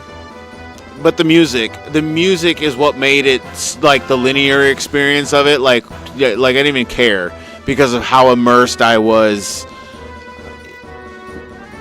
by the atmosphere of the game. The music of that game. Yeah. I definitely have probably the most ethereal track of Final Fantasy X in the mix. And I don't think it's an unexpected one. I think what you're probably thinking it is, but it's not Wandering Flame.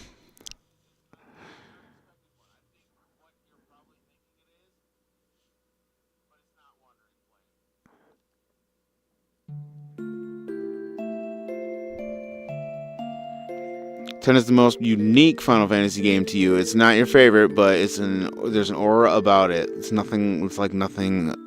It's like no other game.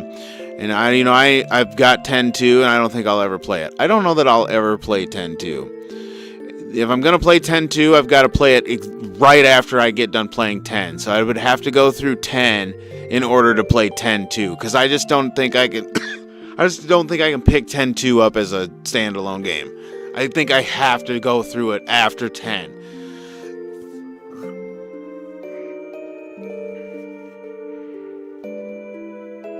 And doesn't 10-2 have some of 10's music in it, right?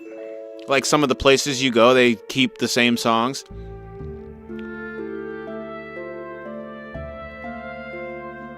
You only need Kishin 2 times and you took him out. I know, like he kept missing though. So I was like, screw it, I'll use the triangle attack.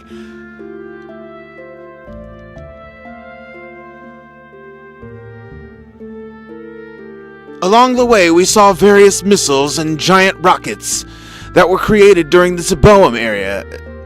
Dude, you would have been running through here with Emeralda, Ellie, and Citan.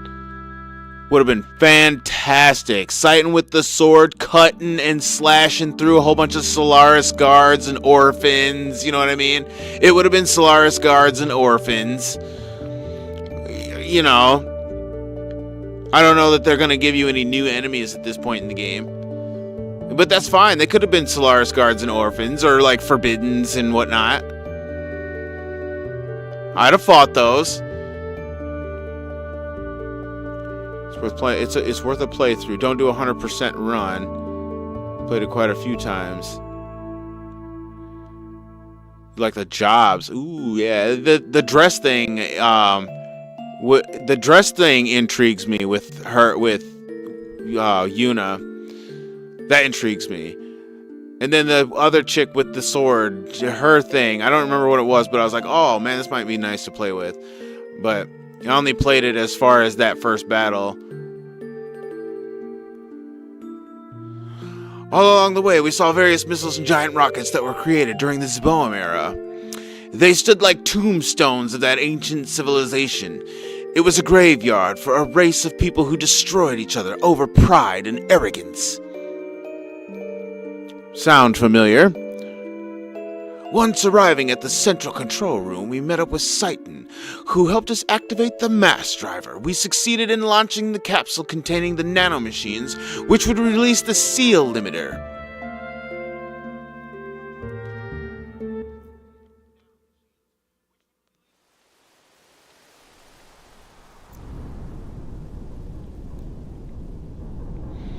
They can't, dude. They can't remake this game.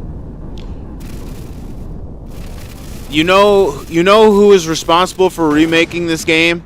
We are the community. One of us must take the task in putting this in Unreal Engine 5 on our own damn selves and making the game. So, I mean, there you go. People been doing all kinds of shit with Unreal Engine 5, not remaking this game though. What are they wasting all this time for? They could have been just spending their time making this game. Instead, they're trying to make, you know, scenes from all kinds of different games that are fun. There's a Chrono Trigger one. There's actually a Xenogears one, but they only do like the Village of Lahan or something. And it's like, bro, there it is. Do it. What are you doing? I mean, maybe that's what I have to do. Maybe I have to take it upon myself as a channel to start a fund that will fund this game by one of these creators who do these things. And I can come to them with a whole bunch of money and be like, here's a whole bunch of money. Now, make this game. And, I mean, it's like they can't refuse, because, like, here's this whole bunch of money. Make this game.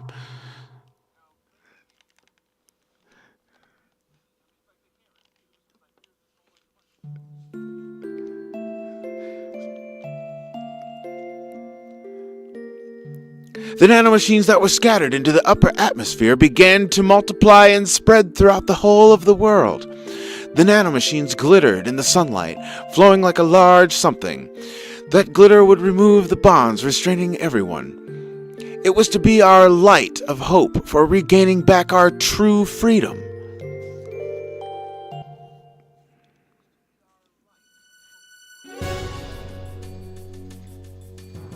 Solaris' mobile surface supremacy weapon invaded the area with great force. Chevat and Nissan's standard gear battalions were no match against it. It was only a matter of time before the Solaris mobile weapon arrived in Nissan. After we pushed back the Solarian gear units, we headed for Norchun, to the Kislev capital's administrative district. We went there to obtain our one and only means of standing up against the mobile weapon.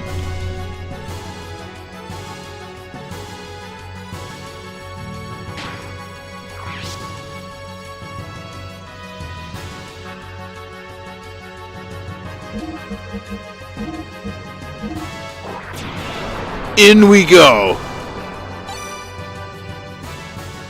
PS2 has the best games, though. A lot of games. Does PS2 also play PS1? Yes, right, because it's the best. Continue the game? Ooh, it's getting late. I don't know how much more game there is before the next save point. The Disc 2 is wild with this stuff, man. But we're gonna do it. Just give me a hot second.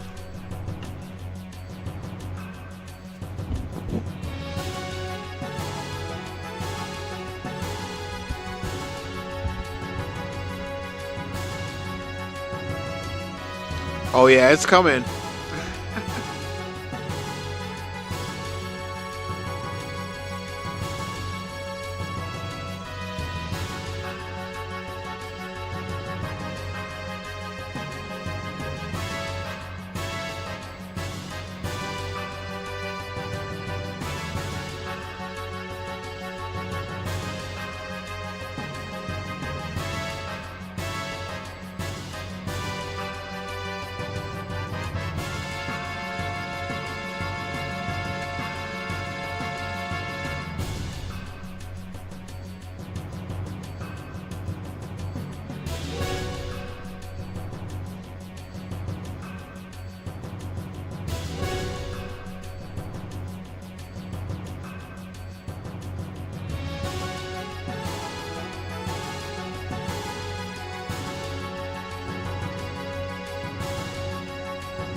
Where did I put the controller?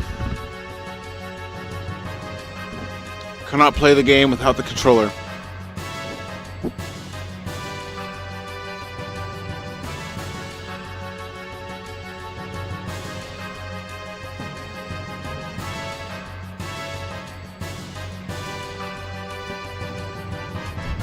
Okay. Start!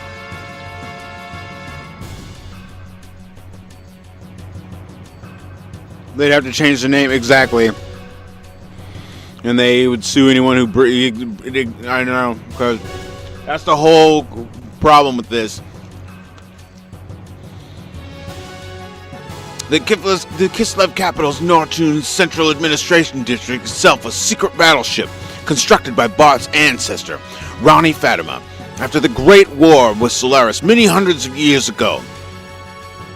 The existence of the secret battleship remained hidden. Later, the ship was turned into a section of Kislev's imperial capital during the founding of the empire.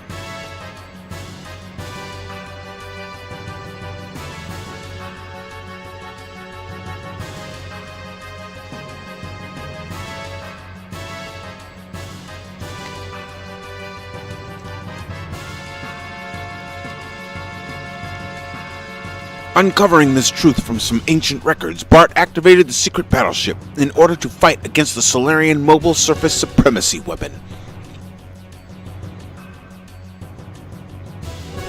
The sand cruiser Yggdrasil was actually the center of command, and also the main secret weapon of the craft. Awakening from 500 years of dormancy, its true form appeared before us, commanded by its new master. The secret battleship stood before the mobile weapon with all of us inside of it. And now we about to do some Voltron shit. Straight up Power Rangers.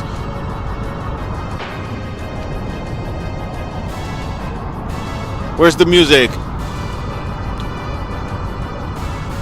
Go, go, Power Rangers. Da-na-na-na-na.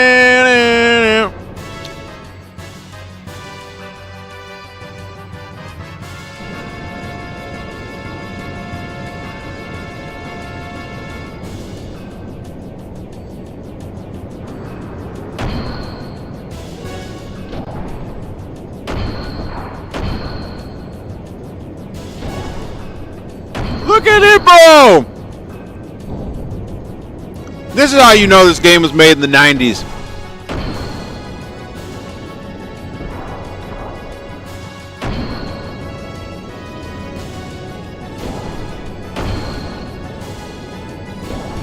Oh, he said this is Macross.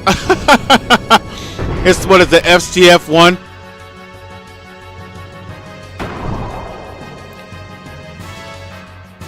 It does have STF1 vibes, though. It would be that big, wouldn't it?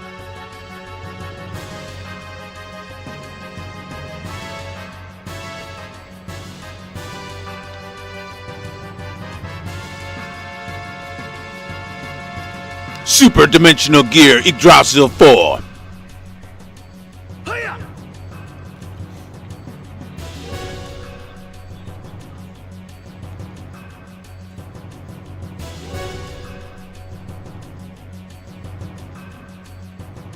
Dude really came with the Hiya!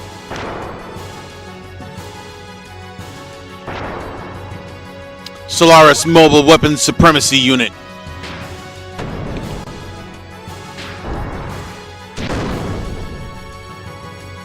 Big damage. Has a jump pack. I think I can do some kind of attack with it. Let me check.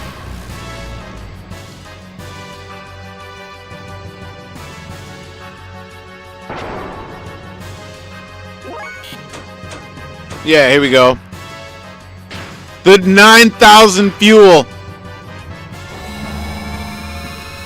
Yggdrasil, bro!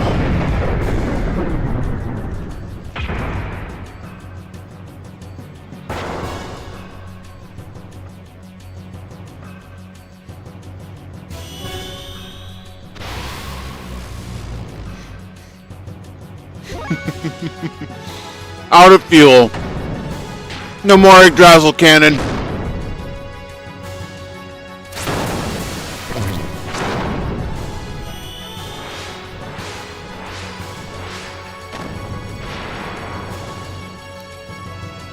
He said they went freaking Megazords on him.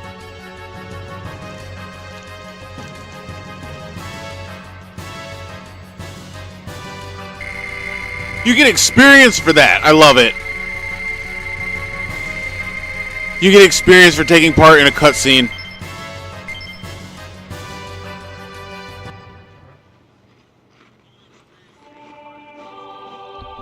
Hold on, I didn't see your question. Let me go scroll.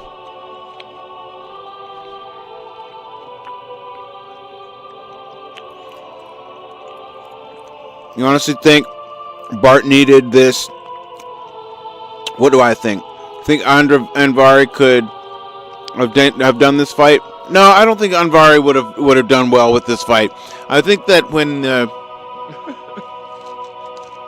mobile weapon is actually doing damage to that large of a monster, Anvari was like inside the Yggdrasil cannon. If you really think about it. Anvari was like the size of a bullet.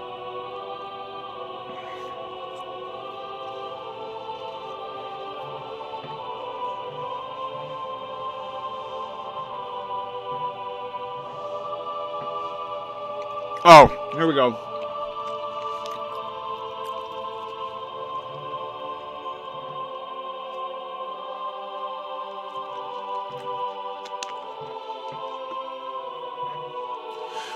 The Solaris mobile weapon was destroyed, which brought a sigh of relief to the continent of Ignis. Peace was signed after some 500 years of division. the land of Ignis was once again united. Excitement spread throughout Ava, Nissan, Kislev, Shivat. The sky shimmered as if to celebrate. By the hands of Ellie, Saitan, Tora, Emeralda, the nanomachines had been dispersed into the atmosphere. That was when disaster struck. Our songs of victory were replaced by the sounds of total pandemonium. In the beginning, we had no idea what had transpired. We witnessed inexplicable phenomena. People from all parts of the globe began to mutate into abnormal forms. It seemed to be triggered when the nanomachines removed the limiter seal that was placed on humankind by Krellian in the past. The human form with its innate abilities released. That's when I remembered what Hammer had said back in Solaris. His words were, "What becomes of all the normal humans?" Because Omnigears have infinite potential.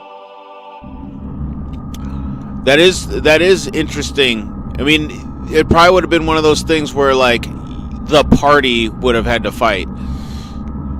Not just a gear by himself. It would have had to been the party. It would have been like whoever was with, I think, Faye. So it would have been like a fight with Faye, Bart, and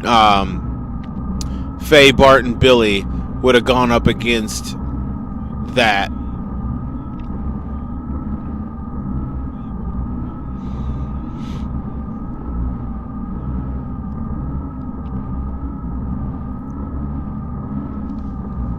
Those who will become the body of our servant. I never knew so many would exist, even without using the key. But some of them still have not begun to germinate. Are they not destined to be the flesh of God? Or perhaps those are the enemies of God? Let us reactivate the strategic points of the Soylent.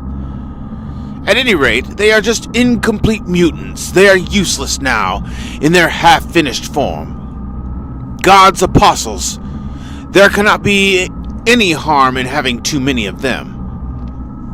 Wow, there cannot be any harm in having too many of them. Dude, they are committed.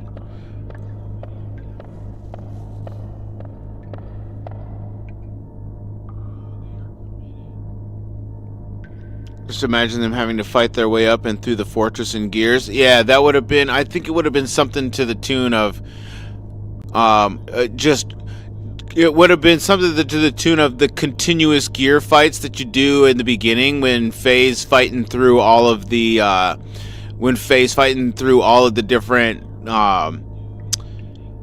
different mechs before he ultimately fights Ellie's mech, you know? He has to beat Heinrich, I think. Heinrich and Bro. He has to go up against Bro. Your Bro. Or Bro-yer. I think I call him Your Bro. Your Bro and Steingrad or whatever his name is. And Rank. When he has to fight though, it'd been one of those things where you gotta fight those guys again.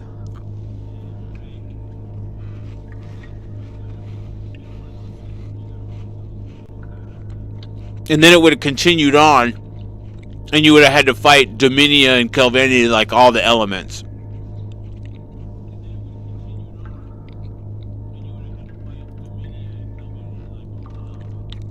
The chains that restrained humankind have been removed because of you. But that doesn't mean there is anything wrong with our plan. Everything is still under control.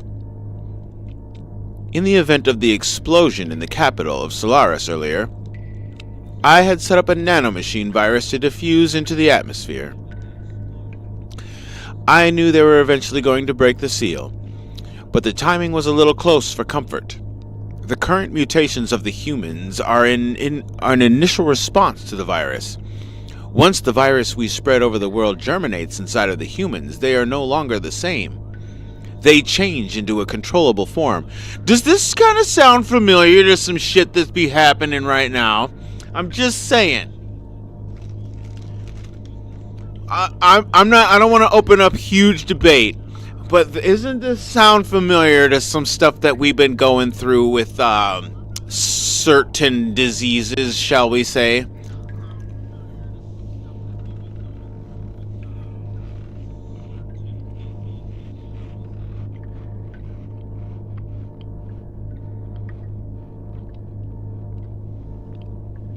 Oh, did you? Now we got some Grandia music. No, but just tell me which game. Are we on Grandia 1, 2, 3? How far are we in this game? You feel like I'm not even halfway? No, that we hit the halfway. Getting shot down at the end there, and when I saved after it had all went black, that was the halfway. Like disc 2 is for real halfway through the game. I mean, but that's in scope.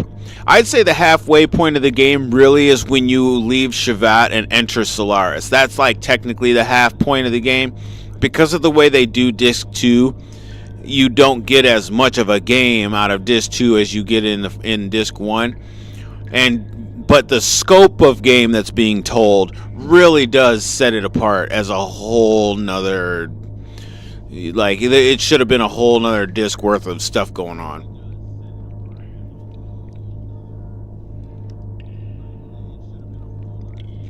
We need humans that do not depend on the key's invocation in order to awaken.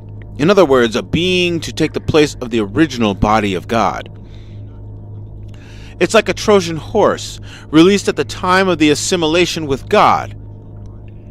A literal virus. But isn't it different from what they intended?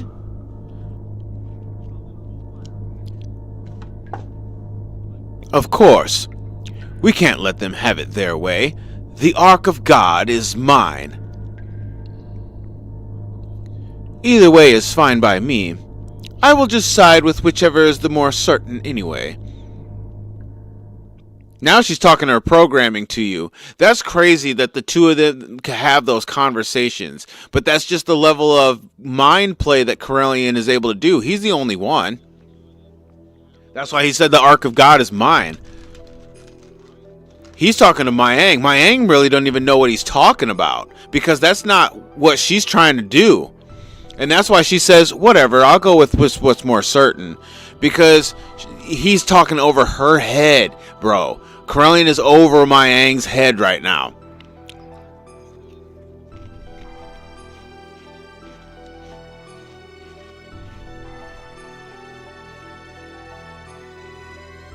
Oh boy.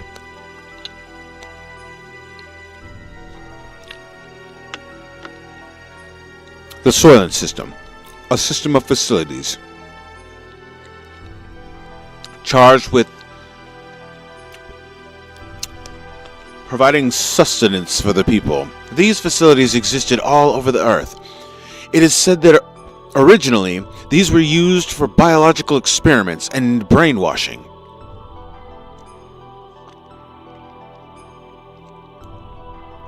The people who mutated into what were called wells, or the true form of humans, gathered at these facilities.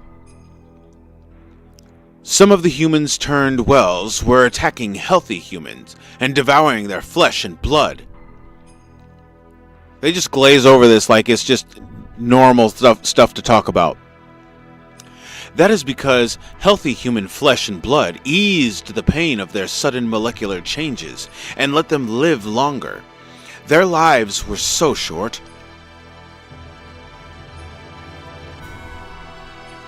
Soon after, severely mutated beings started to seek the flesh and blood of the less mutated beings.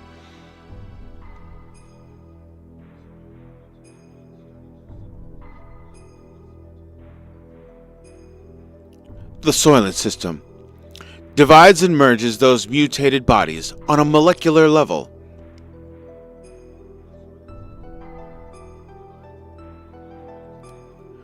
A set of facilities that recreate a more perfect single life form to be used as a weapon.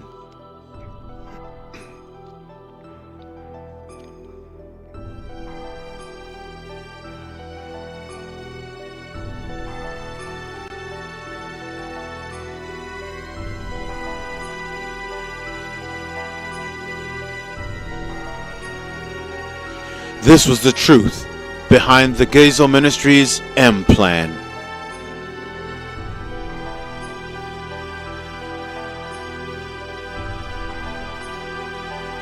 When you get the macaroni virus, something changed in your body. They said that it targets the MA.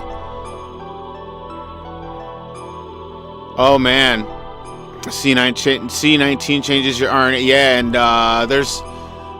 yep, and that's what I was talking about. Is like, isn't it funny how there's something like that kind of going on right now?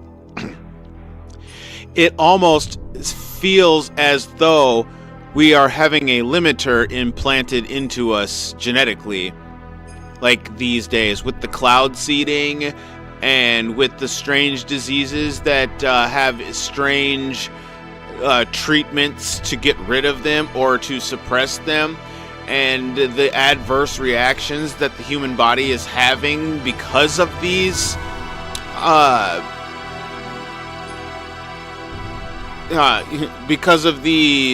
what do you say, these administrations, the influence that is happening to the human body, that we're like completely subjected to through outside means, meaning that they don't even need you to worry about what you eat and drink because they put it in the air. You know that rain you just had the other day? You sure that was rain?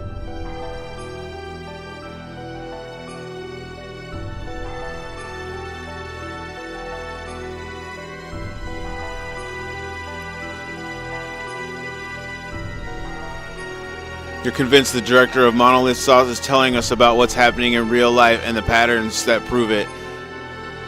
That's one of those things they're trying to realize where the end of this type of behavior actually leads.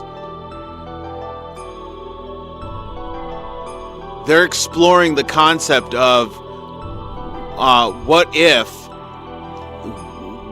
if our end is this, you know? So they explain it as like a demiurge, right? A lot of people think that it's a demiurge, but I think it goes even beyond that. Because a demiurge doesn't have a path of Sephiroth for any reason.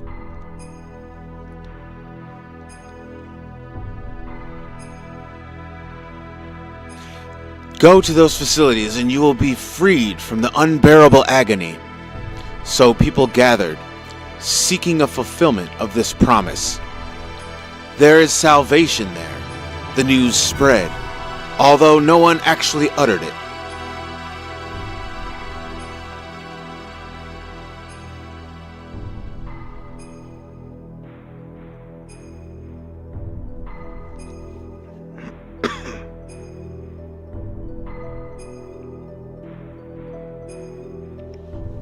Their mutated blood probably told such people to gather together there. Look, they threw that in there, little tidbit for you. Their mutated blood told such people to gather there. It was their genetic coding. We went there to destroy the Soylent system.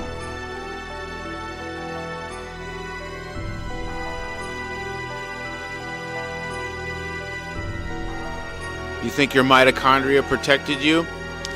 Well, that's the best thing, is like how they explore how your will can determine how your body reacts to natural events. Dude, your will, it's almost like we possess the ability to not necessarily alter time and space, but that we can influence our own projection into time and space. There, humans fought amongst themselves greedily for limited pardons to live. It was an ugly battle to keep on living, or so it may have seemed to the casual passerby. But to me, they were desperately trying to live. It was each person's natural human form. There were the haves and the have-nots. And among them were some of my former friends from Solaris. They wanted our flesh and blood. They told us the haves should share with the have-nots. They asked if a have, such as myself, could understand their pain. Bro!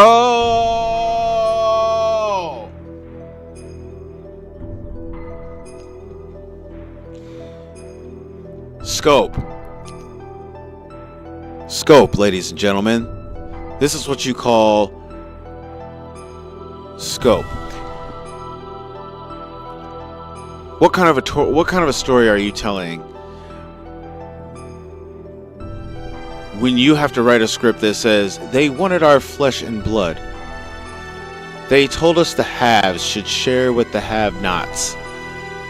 They asked if a have like me, could understand their pain. Can you understand their pain? Can you understand the pain of someone who needs flesh and blood to live? Is that where we're gonna go? Are we headed to a place where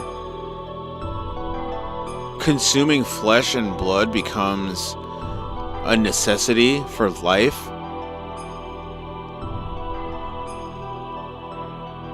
I couldn't answer.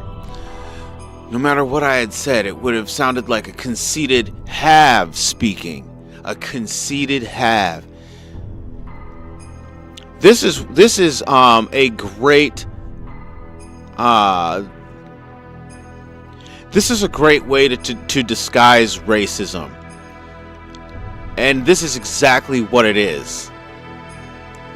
And it's without saying it in those words, because not a lot of us can hear those words anymore. This is why this game transcends time and history, bro. Not a lot of us can understand what some of those words really implicate when used in a discussion. Okay, when people are talking racism in a discussion, they are not talking about your surface level pandered ideological type of thing. Racism is construed in this way. There are haves and there are have-nots. And when you see a have in yourself and you see have-nots as those who don't meet your specific requirements, that is racism. That is that's a racial depiction. That is a separation of you from, those who do not look like you or have not what you possess. And that is true form, apparently, And that's exactly what this is talking about.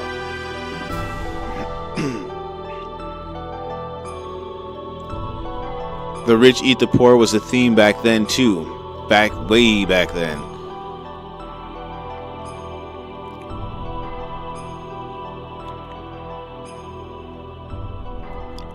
And the dilemma that it puts into a person who wants to overcome such a drastic and engrossing conflict. You can't overcome that physically. You have to overcome that somehow internally. And that will split a person and tear them from within themselves because of what you can't. When they ask you something like that, can you understand my pain in what I have to do to sustain myself?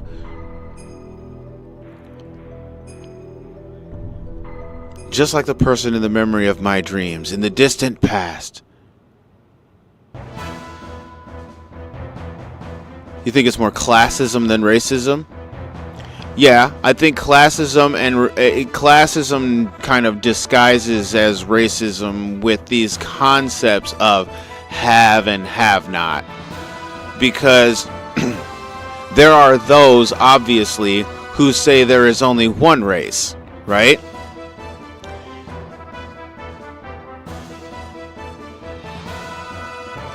And so, you know, in a situation of haves and have-nots, Ellie only sees one race. And so she looks at how this tears her apart because she sees her friends. She doesn't see a have-not, but her friends address her as a have. And she used to be one of them, and she still is one of them, you know? Suddenly the system went out of control. The Supermass, a monstrous organism still in the process of amalgamation, broke through the barrier of the life support facilities and stood before us. No longer of human form, that which was once human began eating the people gathered there, seeking relief. We had to fight it in order to save the people, in order to save him. The eyes of that which was once human looked at me, pleading for their death to take away the agony.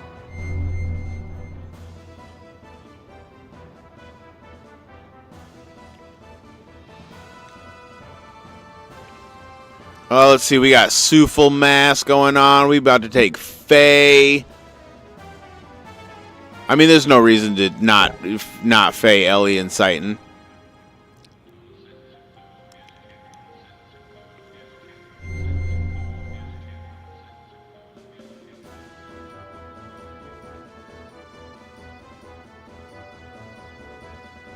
But the monsters thought they were good.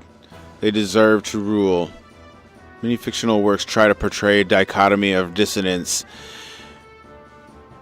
Not really as well as Xeno does. Yeah, I appreciate their attempts because it allows for perspective to be had. And what up, Antar? Welcome to the chat. Open menu. I think everybody's set. Phase set for the Supermass. I don't know if we need massive defense for this fight. Maybe I should have somebody set up with massive defense so that not everybody dies. I suppose I'll set him up with massive defense. We got 52 war mail. I think something beats that.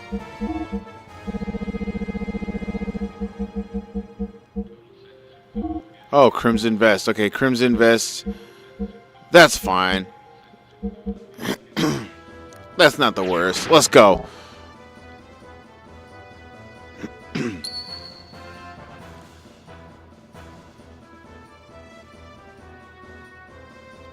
Oh, can I save right here?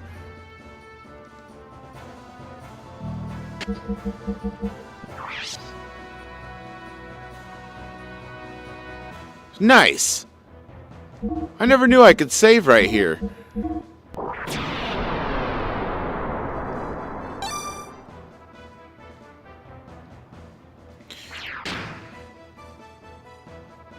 Ooh. Dude, I gotta press on.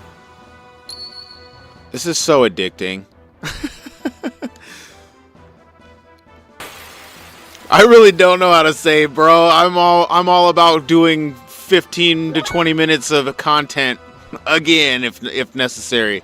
I'll do an hour and a half of content again if necessary, especially in tactics. I will never save in the middle of the dungeon.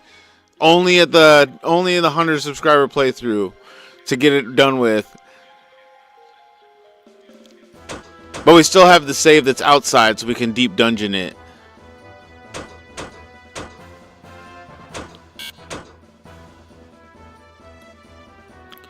Okay.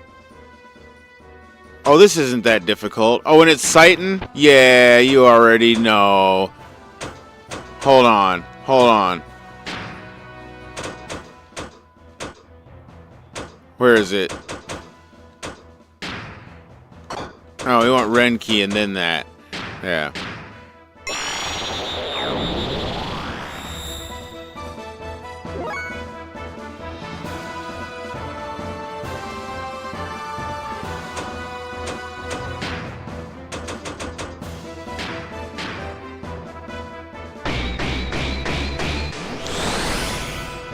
Yayer, speed up. Oh my goodness, why even?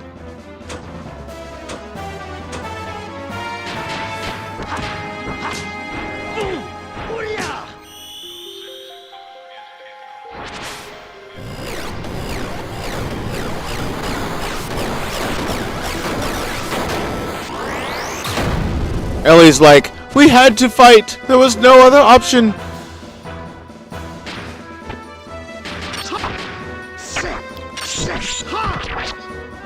You learn to be really careful with saving in this. Yeah, I literally had to restart the game when you fight Ellie the first time when she takes the drugs. Oh, because you didn't have enough gear parts, bro. Dude, I actually struggled with that on this playthrough. That took me like 4 or 5 attempts because I forgot to buy the gear parts at the robot. All I had to do was go buy the gear parts at the robot. Literally, that's all I had to do, and I could beat that spot. But I kept trying to do all these different gear makeups and stuff. No, it's the gear parts. It's just the gear parts.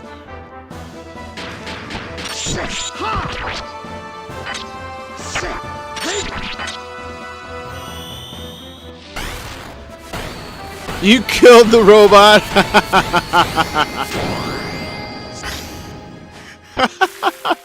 You said can't trust you? That's funny, dude. Oh, I'm so sorry.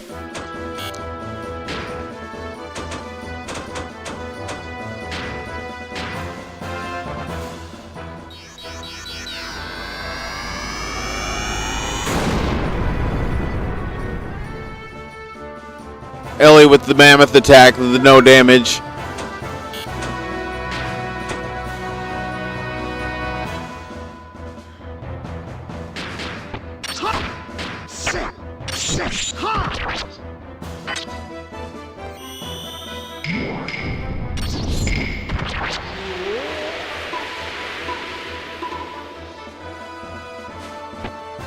Oh, the ether attacks heal him? Okay. What else is there?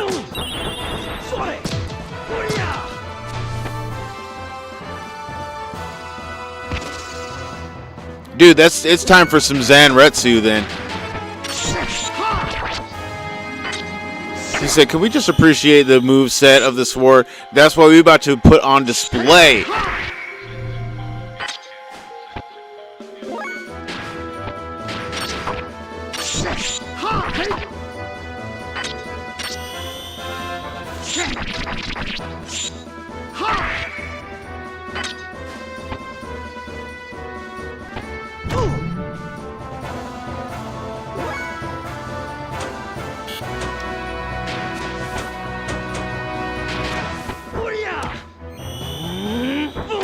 Oh no, we gotta get some hagging on this dude. Some coho? Not coho.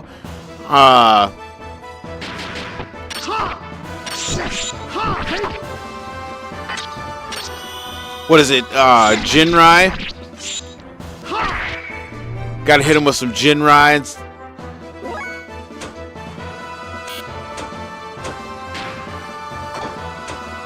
Just attack these fools.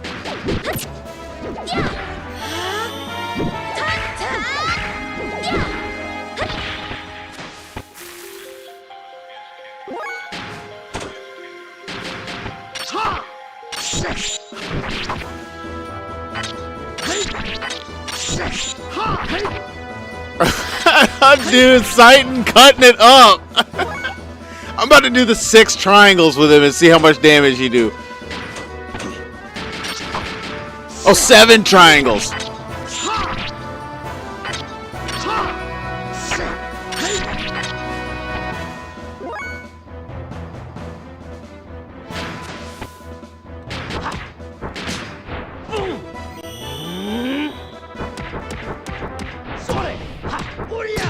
There it is, some Hoten.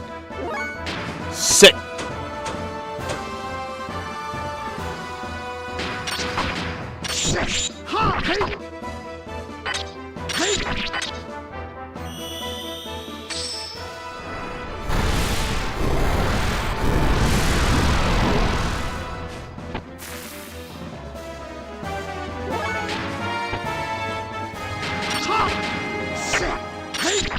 Himatsu.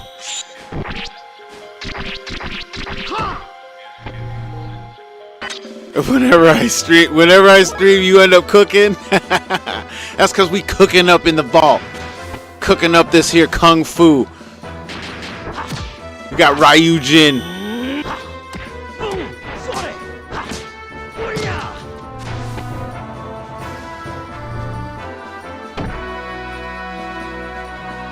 Oh, he took all the hit points.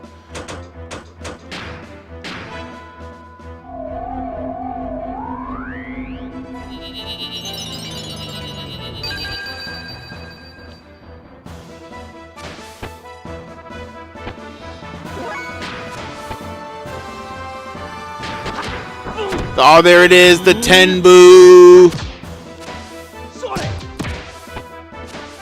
You said build up the AP and do the big combos.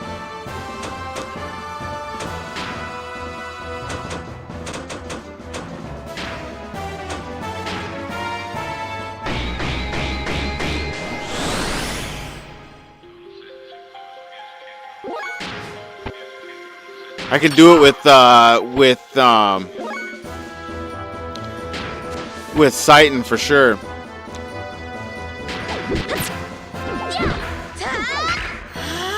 I think it's dead.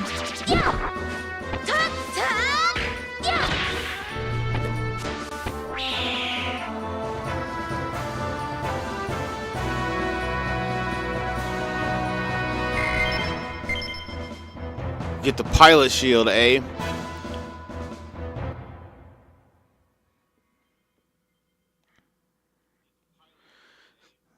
Oh, dude, in this scene right here, bro. Dude, Ellie goes hard, bro.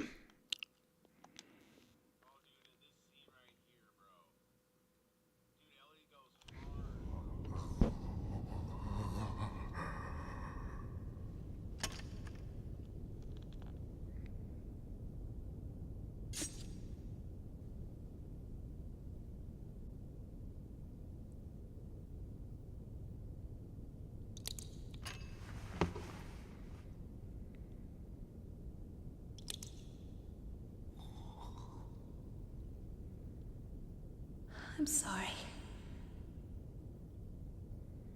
I guess I couldn't help you after all. All I can do for you now is ease your wounds.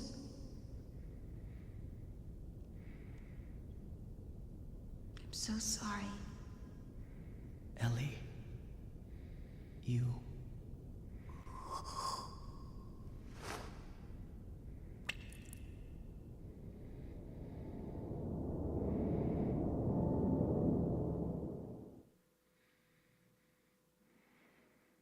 Bro, what?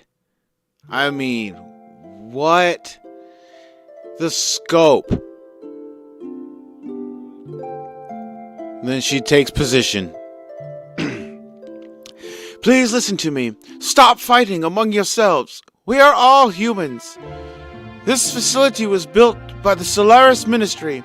It was created to implement their no-waste plan.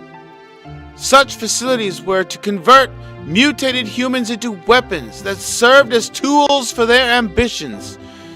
Just one part of their overall plan of racial purification. Like I said, racism. Of course, once you enter their umbrella of protection, you can avoid absolute death.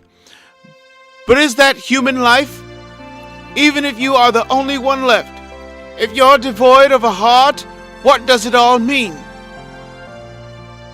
All of you want to be loved, needed by someone, so we look to others. By ourselves, we are lonely, so we try to draw close together to live. That's what it means to be human. That's how people live.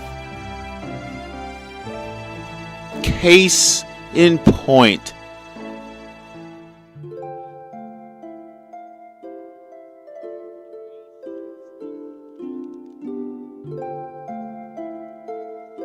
Oh, with the racial purification, more like genocide.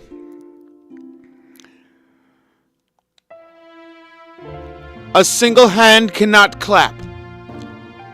To relieve your pain, I'll give however much of my flesh you need. Therefore, don't throw away your dignity as humans. Don't let go of your human heart.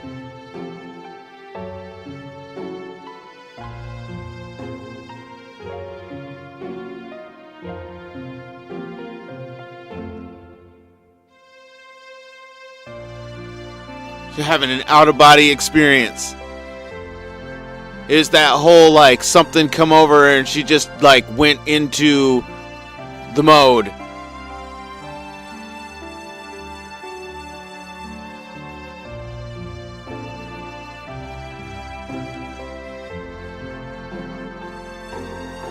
I only did what I could. Maybe I'm a hypocrite, a well-to-do have. Look, it's the hero's journey, bro. She cannot... She doesn't know.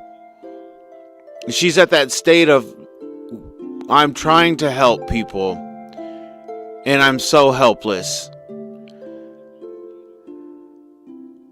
She's growing a strength. She's growing a strength within that she's just taking for granted. Even, you know, there's an inner strength there that she's taking for granted that allows her to even be able to express feeling and emotion in this way. Like she said, I only did what I could. But she says, maybe I'm a hypocrite. Maybe I'm just a have. In the end, because I'm so endowed and inherited the optimum genetic coding, maybe because of that, I feel like what I am intending for everyone else is possible, but it's impossible. You know what I mean? It makes her feel like a hypocrite because maybe it's impossible. And if it's impossible, she's just blowing a lot of smoke. So she's having this inner struggle of, maybe I'm just blowing smoke because I want to make it possible for these people. She wants to make it possible, so she's willing to give as much of her flesh and blood as is needed.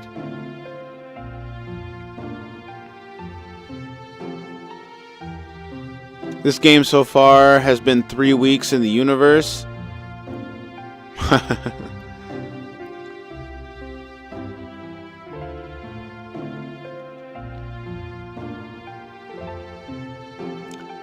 To that, you get a changing of the psyche and ego and her own id.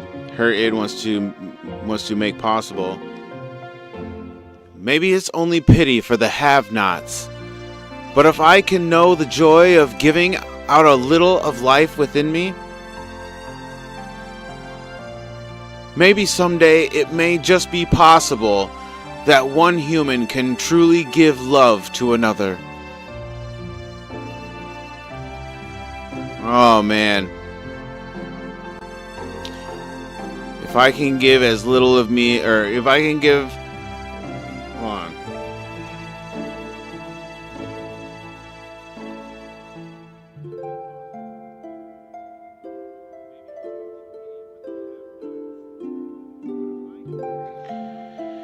If I can know the joy of giving out a little of the life that I have, maybe someday, the joy...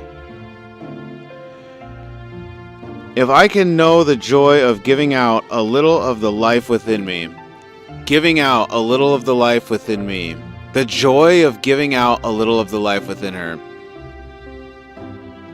We just gotta meditate a second. Knowing the joy of giving the life within her. To truly give love to another.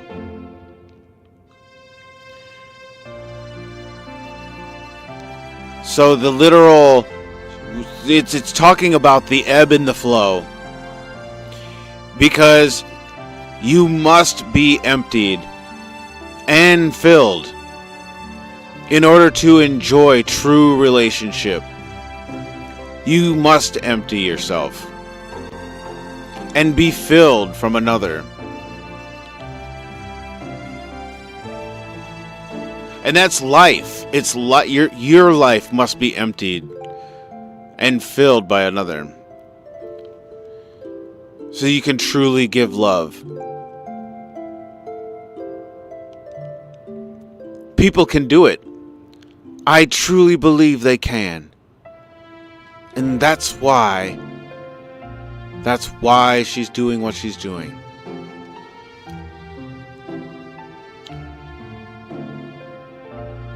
You ever see Devilman on Netflix? No, I have not. That anime has a lot of these themes too. Not seen that.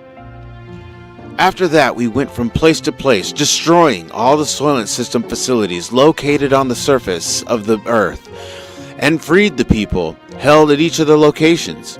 All the people that had been mutated were taken in by Nissan, where there they received treatment.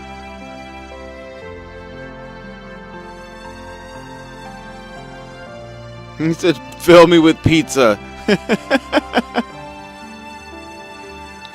Those who had mutated only mildly were treated with Tora's nanomachines, which reconstructed and revived them. They were able to return back to their normal bodies. Unfortunately, there were some that had such accelerated symptoms that their treatment was not as promising. Trying to bring them back to a form that resembled a human was the best that could be done. Do you hear that? Trying to bring them back to a form that resembled a human was the best that could be done. We tried.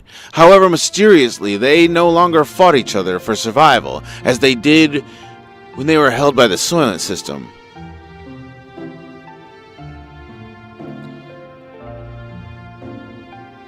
On a spiritual level, we need the Holy Spirit.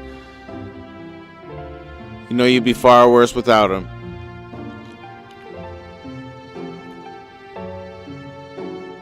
Of course, their recovery from this physical pain of the mutation may have played a factor. But it wasn't only that. The majority of the people received by Nissan were those that had been admonished by Ellie and had regained their humanity. You speak the truth, true light. We'd be far worse without the Holy Spirit. Between her work in destroying the Soylent System facilities, Ellie also went around and nursed the people in Nissan.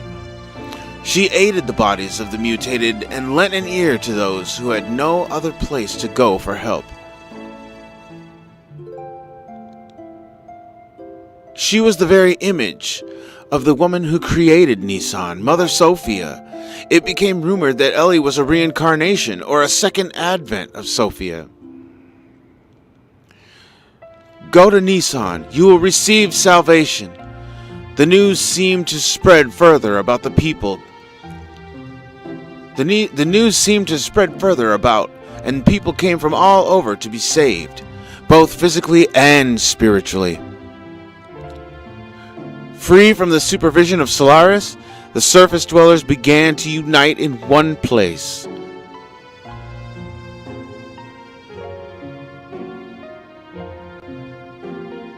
And now, we cut to the Crayola Brain Trust, who begin to realize their true purpose.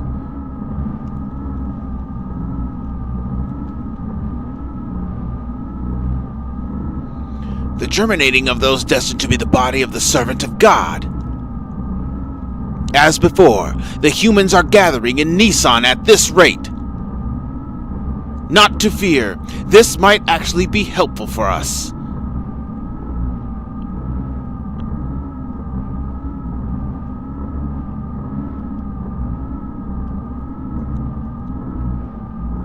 The time is near. Should we not prepare for those who are to become the fleshly body of God and those who will awaken God? The time has come to activate the Geisha Key.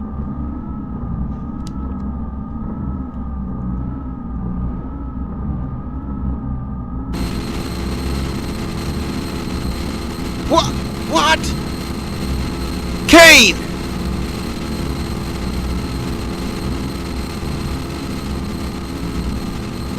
What more do you intend to do? I cannot allow you to use the key. What are you doing? Without the resurrection of God, our purpose cannot be fulfilled.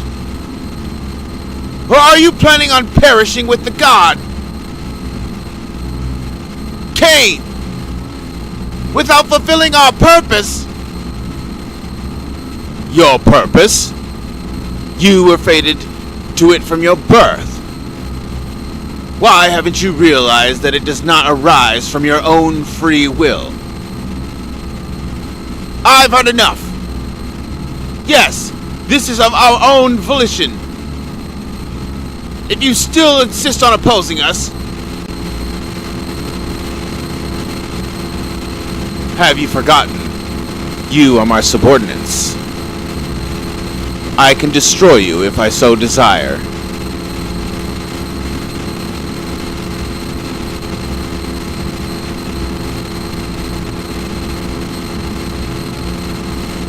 We have already done our part. It's time to pass the helm to the next generation. The people will not perish. That's deep shit right there. Do you realize how deep the shit is?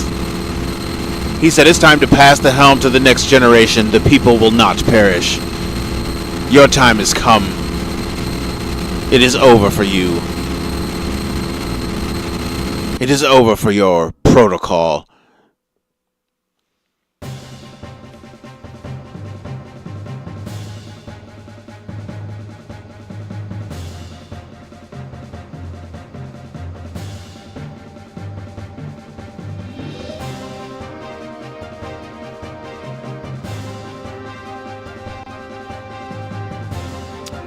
We now begin the search for the Anima relics, the catalyst to transform gears into Omni-Gears.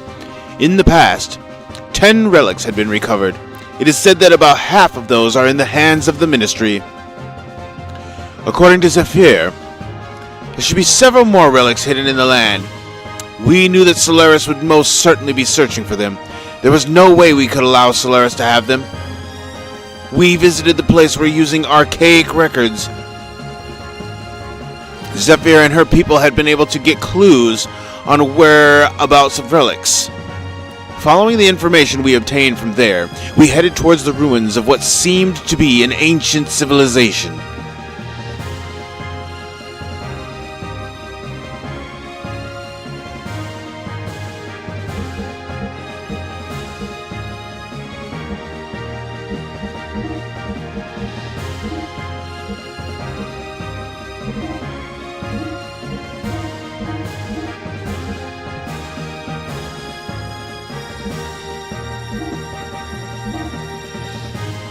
Yeah, we'll do Faye, Bart, and Citan. I really want to bring Emeralda. Her gear is not his nonsense, dude.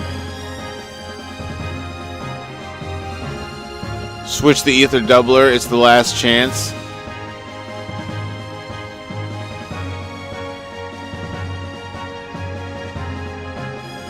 You talking about putting it on Emeralda? You can tune your gears up here now, too. Oh, yeah.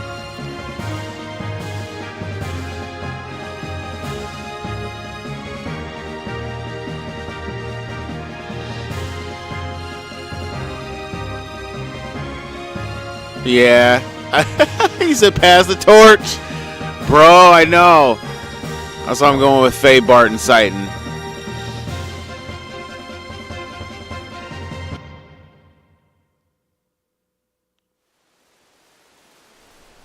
Oh my gosh. These places, bro. These places. Let me get this stuff real quick here.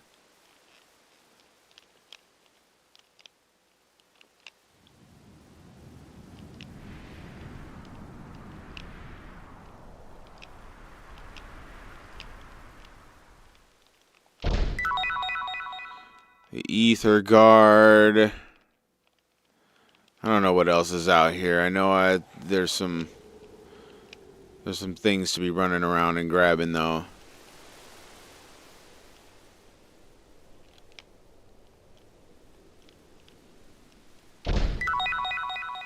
Starlight. Oh, look at the gears in the shop. Yeah, I gotta check that out. With the artwork you talking about? There's one more somewhere.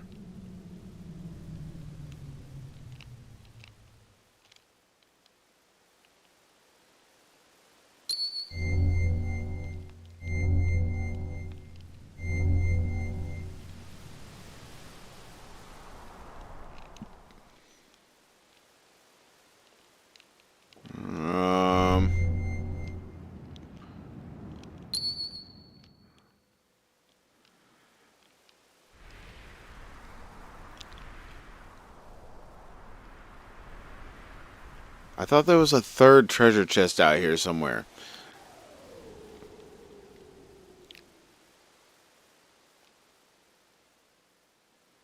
My family's been merchants for generations. We got our own ways to fight. Like, is this like a gear that's like a gear person? Is that what's going on here with Shopkeep Johnny?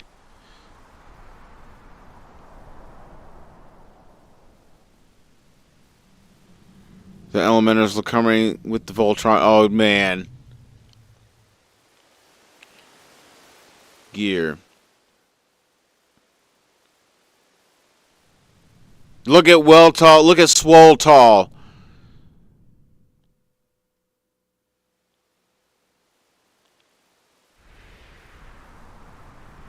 I wish you could turn him around in the thing.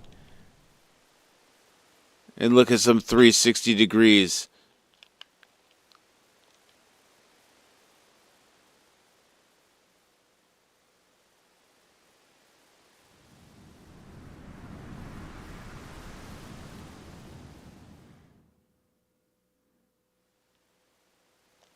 That's what the battle arena's for. Yeah. Bro, I can't wait to get on some battle arena.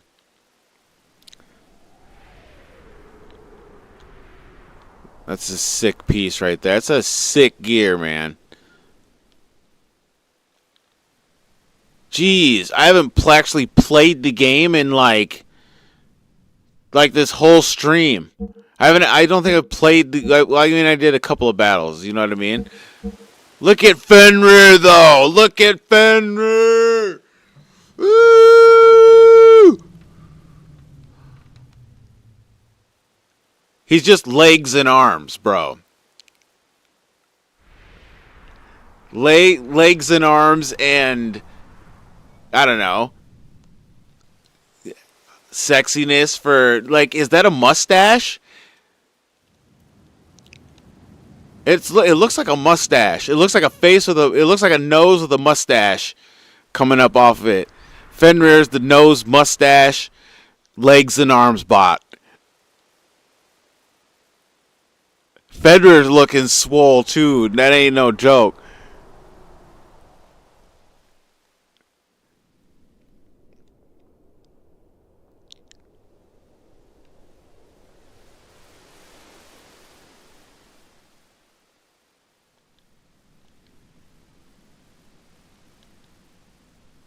They did such a good job with like the gears. You know what I mean? The gears are for real. All right. I'm going to spend time with that next time. It's late, y'all. It's time to go and call it a good game today. Bro, this was a good discussion. I'm so glad I could share this with all of you today. Everybody has some good input. The perspectives, bro. This game is doing good work right here. It's doing the Lord's work. But hey, you guys all have a good night. Thanks for showing up. Thanks for enjoying the nostalgia. We're almost there, man. We're on the home stretch of Xenogears. We got Final Fantasy IX already started. More things to come. We got 200 subscriber playthrough. Is so close, man. So close. I'm excited, y'all. There you go. That's the title for the next one. I like it. Perspectives and Perception. Next time on Xenogears. All right, y'all.